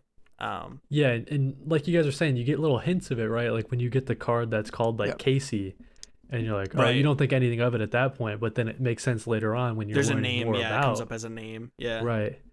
Yeah, and you talk to her in Act 2 because she's the person standing by the Grimoire well. Oh yeah, is she? Grimoire Zone in Act 2, because I'm someone that like repeatedly talks, like I will talk to someone until I start getting the same lines over and over. And she's like, yeah, my name is Casey, and like turns out I was named after a developer and stuff like that. Oh, cool. And which was like, I thought was cool because it was like, I don't know, you don't know at that point, right, you know? yeah. And you're just like, oh, that's cool. And I was like, in my head, I'm like, I wonder if she was like a real developer. Yeah, right. That's nice like, of Daniel. yeah, Daniel's such a good guy. Well, it's like you're thinking in your head like what Luke Cardner, like, you know what I mean? Like it's super like mind bending in that way where it's like two you're layers of fiction. You're experiencing it as he's experiencing it. Yeah, it's, I don't know, it's super interesting. I don't know if I've played a game that has broken the fourth wall like quite like that, you know what I mean? Where it kind of pulls you in and out and you're just like going through it all. I mean, like the only thing that I can even think of that's even kind of like that is like Assassin's Creed, but that's not really the same right. Yeah. Like it's not a fourth wall break in that way, but I love the fact that he decided to stitch it between the acts, and it definitely gives you a nice little something to chew on for each act. So yeah, the second act, you play the game as it's meant to be played. Yep. And then when you beat all the scribes, the 4 bosses, the 3 of them were talking to you on the cards, and then one of them was Leshy, the guy playing against you. One of the other bosses does what Leshy presumably did, and like hijacks the game. Yeah. Takes control of the game, and then you're back in an escape room. Yeah. And it's awesome. I've never been happier to be in an escape room. It's like so jarring too, and it's really I just jarring. like the vibe, right, is so distinct from Leshy's cabin, right? And like the overworld maps, like all holograms and stuff like that. Yeah. And then it's not a roguelike still. Like they still have gotten away from roguelike, and now it's more like an adventure game. A tabletop. It's like it's kind of like he's like DMing a role playing game, kind of. Right. More so than like a roguelike, certainly. But and dude, I really liked just that twist. Obviously was awesome, but then the gameplay there was like, it was cool to see something that took parts of what I was familiar with from the first part and build then on it, some stuff from the second part, and then kind of take some stuff away from the first part, and like kind of, it was like this nice 50-50 blend of familiar and new, like, right. And you felt at home, but it was still like new, and you were having a great time going up against P03, which I thought he was my favorite out of all the scribes. I just found him like just his attitude, and he's like whenever you make a card, he's like, I guess he's like, that card he's a sucks. he's great. But then but as a stout, he was the worst. Just throwing it out. I hated Stout was such a complainer. As the stout, he was like the worst. as the stout is like leveling up, and like he starts turning into like a robot, right? That was another really subtle touch I liked in the first act. Right. Was that the cards, the more runs you did, the more they looked like themselves, who they represent in later acts. I did think that was super cool. And that like all the other bosses while you're in Act 2 are like, the Leshy's bad, but they're like, we kind of hate this guy more. What was your guys' like, I don't know, between the 2 acts, like which one did you think was cooler? Between 2 and 3? 3. Yeah, between 2 and 3, yeah. 3 was for me a lot cooler. 3 was way cooler, I think. In general, I mean, between all of them, I think 1 was probably my favorite. And then it's the most fleshed out for sure. 2 for me was the worst. I didn't really like Act 2. And 2 then definitely felt like an interconnective tissue between 1 and 3 more so than Yeah. anything else. Its own thing. I mean, it was yeah. like jarring and interesting, but yeah, like looking back on it, it's okay. It was, yeah. Everything else was well, good in my opinion. I thought it was okay. What's up? Yeah. I'd ruined myself for part 3, so I was like jaded against it because you can upgrade your cards. Yes. Yeah. And I like the control that you have with like how you spend your money on these cards and stuff like that. But for some reason, because like I didn't play it all in one session, obviously, so I picked it up and dropped it off in between acts and stuff like that. Yeah. And so at some point, I didn't realize that you could, when you upgrade, you have the choice of 3, and you could cycle through them. Oh yeah. And So you were just I, taking the like, first upgrade, even if it was So bad. I had the sniper, and I was like, yeah, I really want to make the sniper a 1-hit. That'd be so cool because you could just like click anywhere. And then like I spent so much money trying to upgrade it, and I was just like only looking at 1 and kept going like, this is useless. I was just like, this is terrible. Yeah. Like there's so many power-ups. How am I ever supposed to get the one I want? Yeah. Yeah. Right. And then at the end, like I like accidentally clicked, and I was like, oh no. Yeah. I was like, every single thing why I thought this was bad was my own fault. Yeah. I mean, they could have explained it better, certainly. You know. Yeah. Oh. What did you guys think about like the whole because this is like a different type of currency than we've seen before, and then there's like the bounty hunter mechanic that gets introduced. What do you guys think of Oh that? yeah. No. That was cool. I mean, I don't think I ever died to any of the bounty hunters, but I liked. One of Yeah. them was Casey, right? I think one of them also said they were like Casey, or like someone said they were a developer. I believe one of the bounty hunters that came from That me. sounds right. I don't know if I ever ran Yeah. into maybe that bounty hunter. I bet there's like a 10 or so or something that cycles between. But yeah, I thought the money is there a way you can like screw yourself with the money because you run out of battles, Definitely. right? Like if you just like Yeah. spend all your money and blow it, then So the thing is that one, the bounty hunter mechanic, because again, I messed my deck up for a long time, yeah, because I just wasn't using the game function correctly. But the save spots, in between save spots, every time you enter a new zone, you can go back to the previous save spot and it resets all the enemies. Oh, okay. So you there- can there is grind for ways So money to- it then. gives you all the items, because that's the thing in Act 3. You Yeah. can just like spend your items you're all supposed the yeah, time that's like the because point, you get them back right? so Yeah. fast. Yeah. But if you went back to it, like let's say like I fight and I'm like, oh shoot, I need to get my items back. If you or like whatever, or if you want to farm gold, you just go back and then you click the red dial, Oh. and it goes like, are you sure you want to go back? All the enemies will respawn. Oh, I see. So yeah, Okay. you can didn't farm know it that. that way. I guess Also, I just it's kept going not- forward. Like yeah. I never thought about going back, but that definitely makes Yeah. sense. Mm. And the bounty hunters also don't really take any money either. So like Yeah, they're just- whenever I would die to one, Yeah. the sack just drops. Yeah. And then it's usually very easy because like the fights outside of like bounty hunters or the secret fight I did or like boss fights, they're not very hard. Right. Yeah. So Yeah. it's like you can just go get your money back very easily. What, It's me, not punishing. oh, I was gonna say just like to me the fights are really where it kind of drives home the puzzle. Like each fight is an encounter, a puzzle that you have to figure out. So if you keep dying to one, like you kind of see what it's trying to do. Because I don't think they changed like the placement of the cards and stuff. Besides like the bosses, like I think each encounter is like a set way that Yeah, it PO03 has is to gonna go. play it. Yeah. So you can kind of learn from your mistakes in that way. But Did you guys know that there were secret paths you could take? There would be yes, like I- if you hidden wiggle arrows. your find mouse the- around or whatever, you can find Yeah. like the Yeah. Yeah, because I found the pelts, right? Like that's what you guys are talking about. Yeah. to Yeah. learn more lore. Yeah, that was And cool. then Yeah. yeah, all the what did you guys think of the like old code that they kept talking about? Yeah, I Like, Old mean, how data? everybody was fishing and like trying to go into the water for the like the old code, whatever Yeah. it was called. Yeah. it's a cool concept. I love like the fusion of kind of like high. I mean, that's such like fantasy like kind of a concept, but then just being like it's like we have like encoded like I don't know what I'm trying to say, I guess, but I just think it's really cool. And so it's a cool good, blend. It's a good blend of the fantasy, like the old scribes, Yeah, like, said right. all this stuff, but it's also meta because it's like Code they're on a video self-aware that game, it's a yeah. game, Yeah. and it's like quite literally like the old, like the way it used to be, the way it's supposed to be, Yeah. and like how you can glitch it out Yeah, and stuff. really cool. I thought. I know all the scribes that said that the old code was bad, but you never actually find out what it is, right? Or do you? I think in the ARG, so I read about it on Reddit after, so more spoilers ahead, obviously.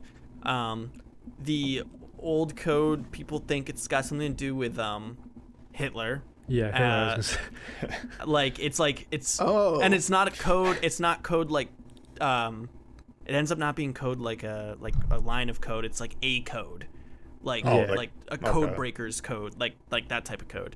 And it's it's based on like some old card game. some card game that isn't really a thing, or well, it is a thing, but I don't know what it is. And it's German, and like Hitler, when he died, had the cards in his pocket in a particular order, and when they pulled him off his body, they were, I don't know, like it like broke their cosmic brains or horrorly, something. like just like I don't know.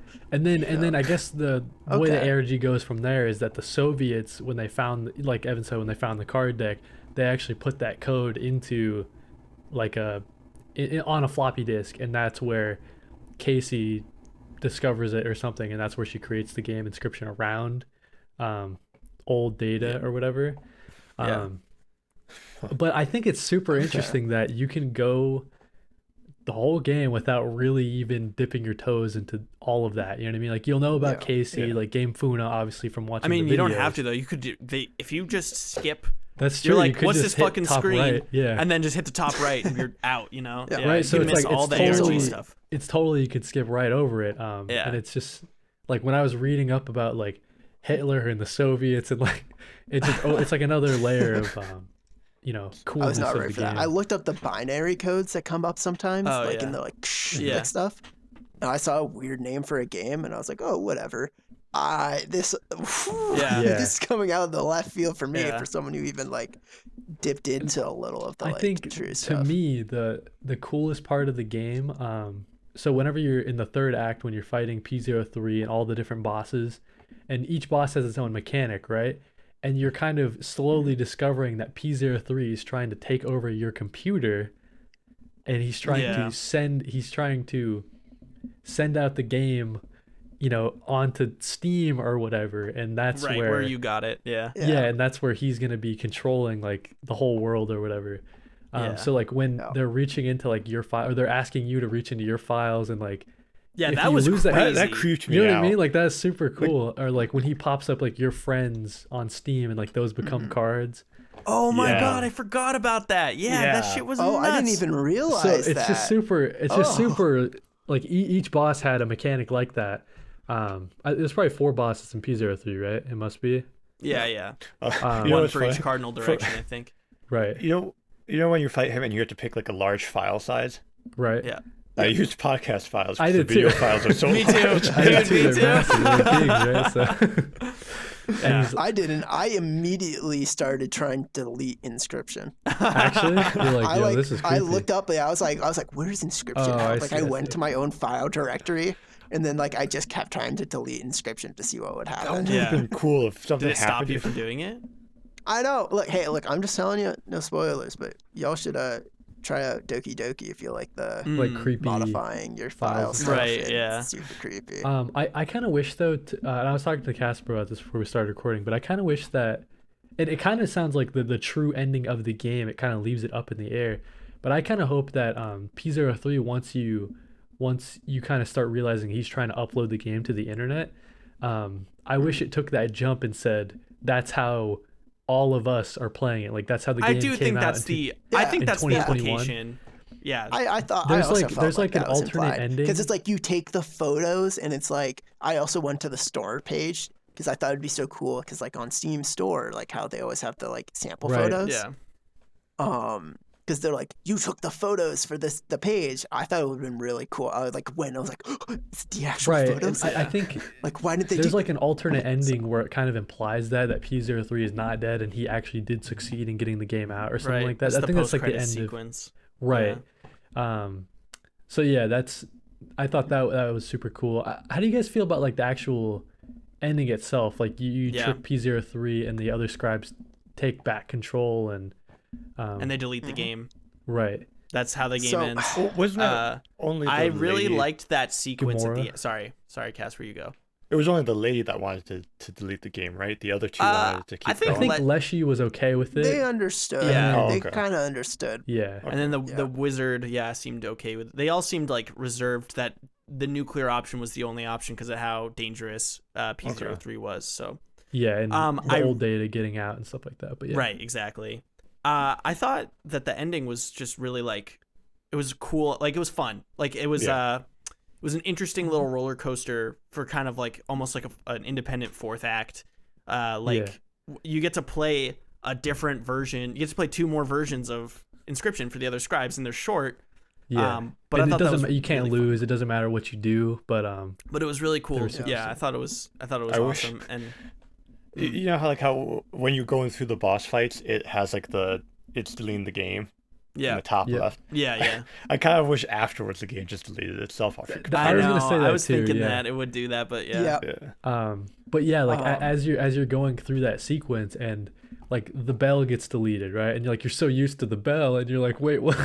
Yeah, What do I and he's do, like, right? let's And- keep playing anyway. It's got this. Yeah, well, yeah. you know what I really like about it is that it's all just very melancholy. It's got this like Right. Yeah. acceptance vibe, and I love the End fact of the world. Yeah, you know? yeah, it's just partying at Yeah. the end of the world. Like, let's just have some fun. Like, because they're like at the end of the day, cards are fun. You know, like Right. Yeah. it's Right. got this really wholesome melancholy thing going on, and I love the handshakes you do with them. That's true, yep. At the end of each, Yeah. Yeah. he's like, "Hey, good game." game. Shake Yep. my hand." The somber. Hey, no, I gotta say though, I crushed Leshy and Gamora. Like I was fine with those. Crushed them. The mage, love Yu-Gi-Oh. Yeah, Yeah. yeah. The battle like, deck, dude. or I whatever. like the fact that you had to like have the gems on your board and he could just play stuff. I got destroyed. Yeah. Like I know you can't see the score, but You knew the you were wizard losing. dude, Yeah. Right. I don't know about y'all, but I could do nothing. Yeah, I figure, like, I think it was because of using the gems, like in the part before, but I think I did pretty Yeah. well against I think him. it did too. Yeah. Well, I gotta say, just bringing this back quickly Yeah. to Act 3. Yeah. I thought the secrets, I thought the actual escape room aspect wasn't that great. Nah, It wasn't as good as the escape room pronounced in as- part 1. Yeah. Yeah. Yeah. It didn't feel as cool. There's a lot less you can interact with, but it was a larger space. Right. Right. So I thought with the larger space there'd be a lot more. Yeah. Mhm. And then it just, I don't know. I wish they built in a lot more secrets into it. Yeah. And then talking about how the squirrel heads were busted. I struggled because I didn't understand. Like I messed up the mechanics. But then as soon as you beat a boss and you can start editing your energy cells to have bonuses, Oh right. yeah. Yes. That gets Right. 3 became really a good. breeze. Because by the time you get to the 4th boss, like by the time you get to the internet boss, it Yeah. literally like powers you up. Everything's less expensive, right? Yeah. Like Mhm. It's like also a gemstone, and then you can also print gemstones on your good cards, so now everything just has bonus. Yeah. No, Yeah. it's definitely like we've been saying this whole time. It's not a game that's trying to be like crazy challenging. Like yeah, Definitely it's like gives a you a vehicle lot to to tell work the with. story. Yeah.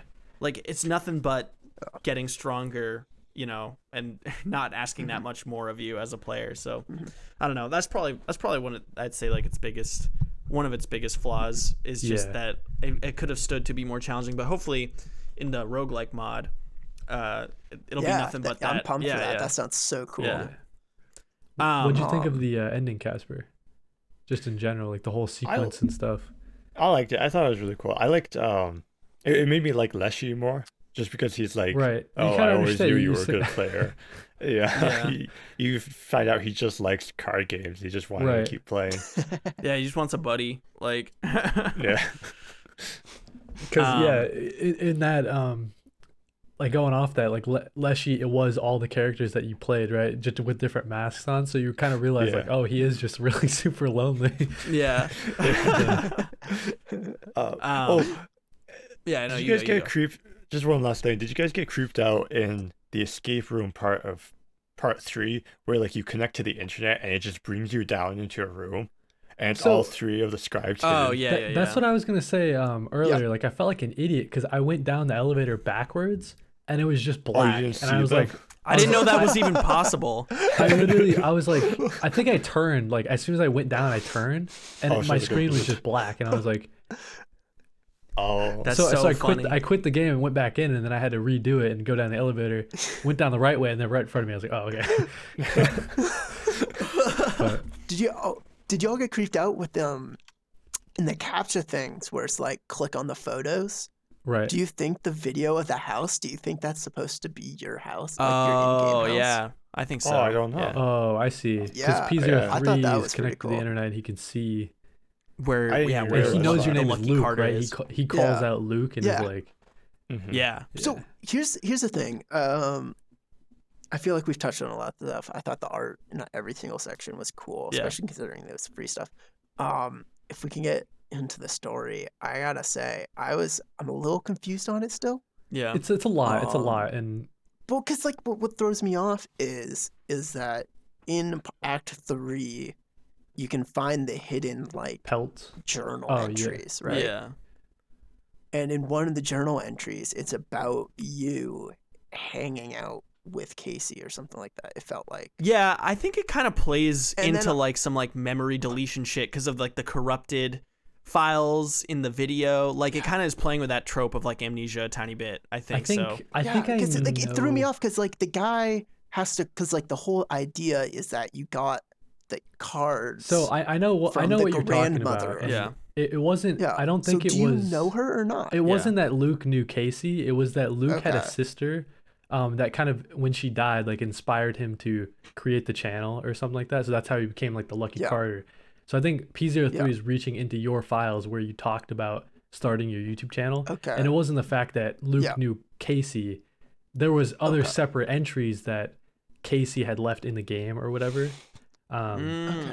I felt like it was pretty explicit. Yeah, I felt like it also maybe at one point kind of said that, but I don't know. I guess I'd have to. Yeah, review it. I guess that's the thing again, right? know. Like I might have skipped over what you guys have seen, but from what I saw, it Yeah. was Luke like talking about how he loves his sister and that's how he Yeah. started the channel or something. So, Yeah. but yeah, Yeah, because they play a game where it's like there's 3 that are very close in time about them finding card games and playing games together. yeah, And then there's like one much later or like entry Yeah. that's like where it's like it's the last one where you're like, oh. But then I was like, well, if you already knew her, then why are you like you should know who her grandma is if you live in the same town. Like what? Yeah. like I was Right. just like, what's going on? Did they ever say who gave Luke the card? With the Yeah, he got it at our yard sale. Yep. yeah. Oh, so okay. There was so a grandma who was Casey's- like, yeah, Right. crazy. Okay, Yep. I remember Casey now. was a Game Yep. Funa employee, and she created Inscryption or whatever, and the grandma just like talks about it, like, oh yeah, Casey died in a weird fire at Game Funa or whatever. Yeah. Just the Which- weirdest fire, dude. Yeah, I guess it goes in like the whole conspiracy thing. Like Game Funa, obviously killed Casey to hide the game or whatever.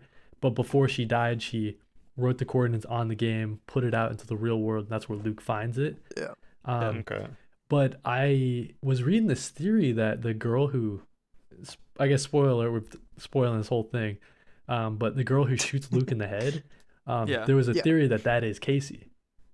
Oh, that she's been brainwashed. Whoa. Or I don't know if she like works for Game Funa, but she's just like is trying to get the game back or whatever. So she is the one Oh. rummaging around his house, and she didn't Yeah. actually die in the fire, and then she shoots Luke in the head. I mean, that's a I don't better. think know, that that makes didn't make sense because she would know where she buried the game.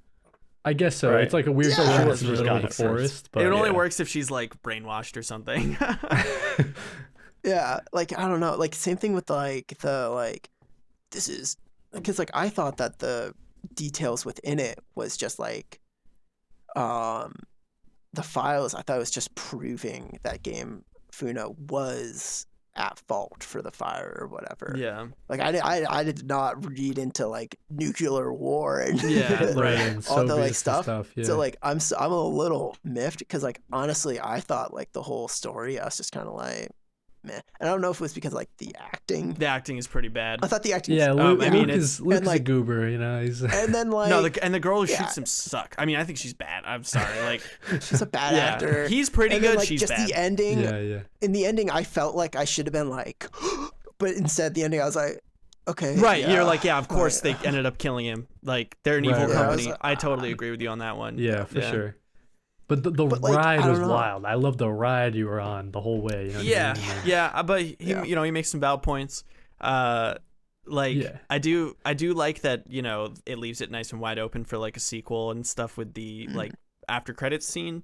Right. But yeah, it does almost feel like you could trim out the Lucky Carter parts and still get basically the same story, and just you are like remove that layer of like narrative, just like you somehow convince the player that they are the one who found the disc and you're literally them, and you just play through the game and then Right. defeat the guy, and then it gets uploaded, and then that would be the same Well, story. Even you don't need to find it, but like you get to like the PO3 part where Yeah. it's like someone has unleashed me into the like the wild, and you're like, oh shit, I fell into it. Yeah. You know, Right. like More personal instead of you experiencing what Luke experienced. So it's like that's what I'm saying. layer. I mean, it's cool and all, but like it almost feels like it could stand on its own without it, is what I'm trying to say. Yeah, Do you think for the sure. actors were like just friends, like not actual actors, they're just friends or Well, something? wait, I mean, it's Daniel Mullins and is that friend. Daniel Mullins is Luke Gardner? Yeah. It must be, right? That's what I was told. Someone told me that it was. I don't know what he him, looks which like, is- so- which I don't know gave either. me a fun thing, because like every single time I was watching it, I was just like, I wonder how many times he did this take. Yeah. I wonder if he worked Yeah. out because he knew he was putting himself in. Like, like I was like meta reading. I was just like, what was Daniel thinking when he's like, I'm gonna put myself in this? Like, I need to get hot. Yeah. Like, Yeah. Do you guys have any other thoughts on the third part or part 4? This episode's running quite long, so I think we should It is running pretty long. start to wrap things up, as they say. Yeah, I guess the only thing I would say is like I kind of wish we got to experience more of the other scribes in their version of Inscryption. I thought yes, they were. I agree. Yeah, I thought like the mage one was just like super sick. I wanted to be there forever, but time was. I was a fleeting. little disappointed that it didn't matter who you picked and that it would always be P03 PO3 that took over. Yeah, Like I thought for sure. I thought it was him because I picked him as my person. when Oh, I see, I started. picked Leshy. Yeah, okay. Yeah, but then I looked it up and it's like, yeah, everybody did that. So, Right. I really did like. I think for me, the high point of the whole game was the ending. Like, not the ending of Luke's story, but as the game is being deleted. Like Yeah. for me, that was the emotional high point of the whole story. For just, sure. Like I said, because of the melancholy, and I shed one single tear when the mage guy he's like being to shake deleted. your- Yeah, he's like, I need to shake your hand, and then he just dies without getting to shake Yeah. your hand. That's true. Yeah. Woo! That was a lot. Yeah. That hurt, Yeah. That's some good Wow. stuff. I, Dude. honestly, the beginning and the end of that game were just really strong. Yeah. Yeah. And then the middle wasn't bad, it just wasn't nearly as good. Yeah, I think like Evan said, it just links the two together. And I'm trying to think of how he could have done it in a better way, but you know what I mean? It is what it is. It's just super fast. You kind of just breeze through it, and then it's what's bookmarked by annoying- two super sick, sections. Yeah, So. but I do like. I didn't consider it like from Henry's perspective as like someone who like wants to build like a sick deck, because he was saying part 1 all he wanted to do was build a sick deck. He finally gets the opportunity to build a sick deck, And then it's you over. literally. I think there's like 12 battles in part 2. Like it's For sure. pretty quick, Yeah. Yeah. So it's definitely tough. Henry, any final thoughts you have, my friend? yeah, I mean, look, I don't know. I feel like I dunk on it, but ultimately, like, I played it for like 14 hours, Yeah. and I enjoyed playing it. Yeah. I get like, I can't wait to see. I hope it inspires more games. I hope more things pull off it. I just think, I don't know. Yeah. It's not that I dislike it. It's just what it could have been to Totally. me. Right, You know, totally. like it could have been like the greatest game of all time. I definitely And see I think that. Yeah. I think you said it right. It's better than the sum of its parts, because if I like look at each individual part, I'm left a bit wanting. Yeah. Yeah. But I would still recommend it. To It doesn't people, and I still overstay its think- welcome though. I think that's like the biggest thing is it's a one and done, 15 hours like almost max, and you're good. You get the whole experience. Yeah. So yeah, it doesn't like if I stayed in like the part 2, for 2 more hours, I would have been totally over it. But it's nice, smooth, gets you to the end. So, It is like, yeah. I mean, gotta looking. respect Oh, it. sorry. No, you go. I was just saying, like, as I said before the pod, like when I think back on like how much content that there actually is, I'm like, how did it take us all over like 12 hours to beat this? you Right. know? There's something about that. Yeah, that's like super cool. Just the fact that everyone had different experiences with it and, saw different things, uncovered different secrets. But Yeah, we all have makes like you same want time to like on the look up game. like the stuff. For sure. You know, it makes Yeah. me want to know what all the secrets are. Yeah. Really cool though. We didn't come up with the next game while we were peeing or anything. So No. we'll just you guys will see. You guys will see next month Check what the the game is. description or whatever. Yeah. Yeah, we'll put it in the description. Yeah. So Box quote. stamps. We got to do stamps. Yeah. Holy shit. Oh yeah. Oh, I forgot that we about did that. this. Okay, Kody, you're first, buddy. Oh shit. I'm gonna say Leshy. I want him to officiate my wedding. Pop that on the box. I think Yeah. you really grow to love him as just a really cool card guy, you know? Yeah. I'm going to go with I wish I could shake that guy's hand. Oh, yeah. That'll be with me for the rest of my life, bro. My biggest regret is I was not able to shake his hand. Yep. All right, Henry, what do you think? I'm gonna go with play it at your own pace. Yep. And like That's the don't best one so sweat far. it too Yeah. much. That is- I that think makes the 'cause I most- think it's a fun game. But like if you don't go try to find every secret, just play it at your own pace. Just enjoy the ride. It's pretty good. Yeah. It's pretty good, and I think a lot of things will come after it. I think it will influence some things. Yeah. Casper. Cool game. Yeah. really like Damn, that. wow. Casper's Actually- rusty on the stamps. You know what? I'm gonna change Long mine. live the old data. I'm gonna change it. I'm gonna do some revisionist history.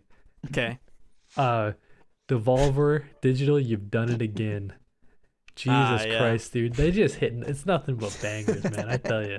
It's true. I mean, I'm just going to look really quick. Like, is there anything you've played from Devolver that, like, you didn't like?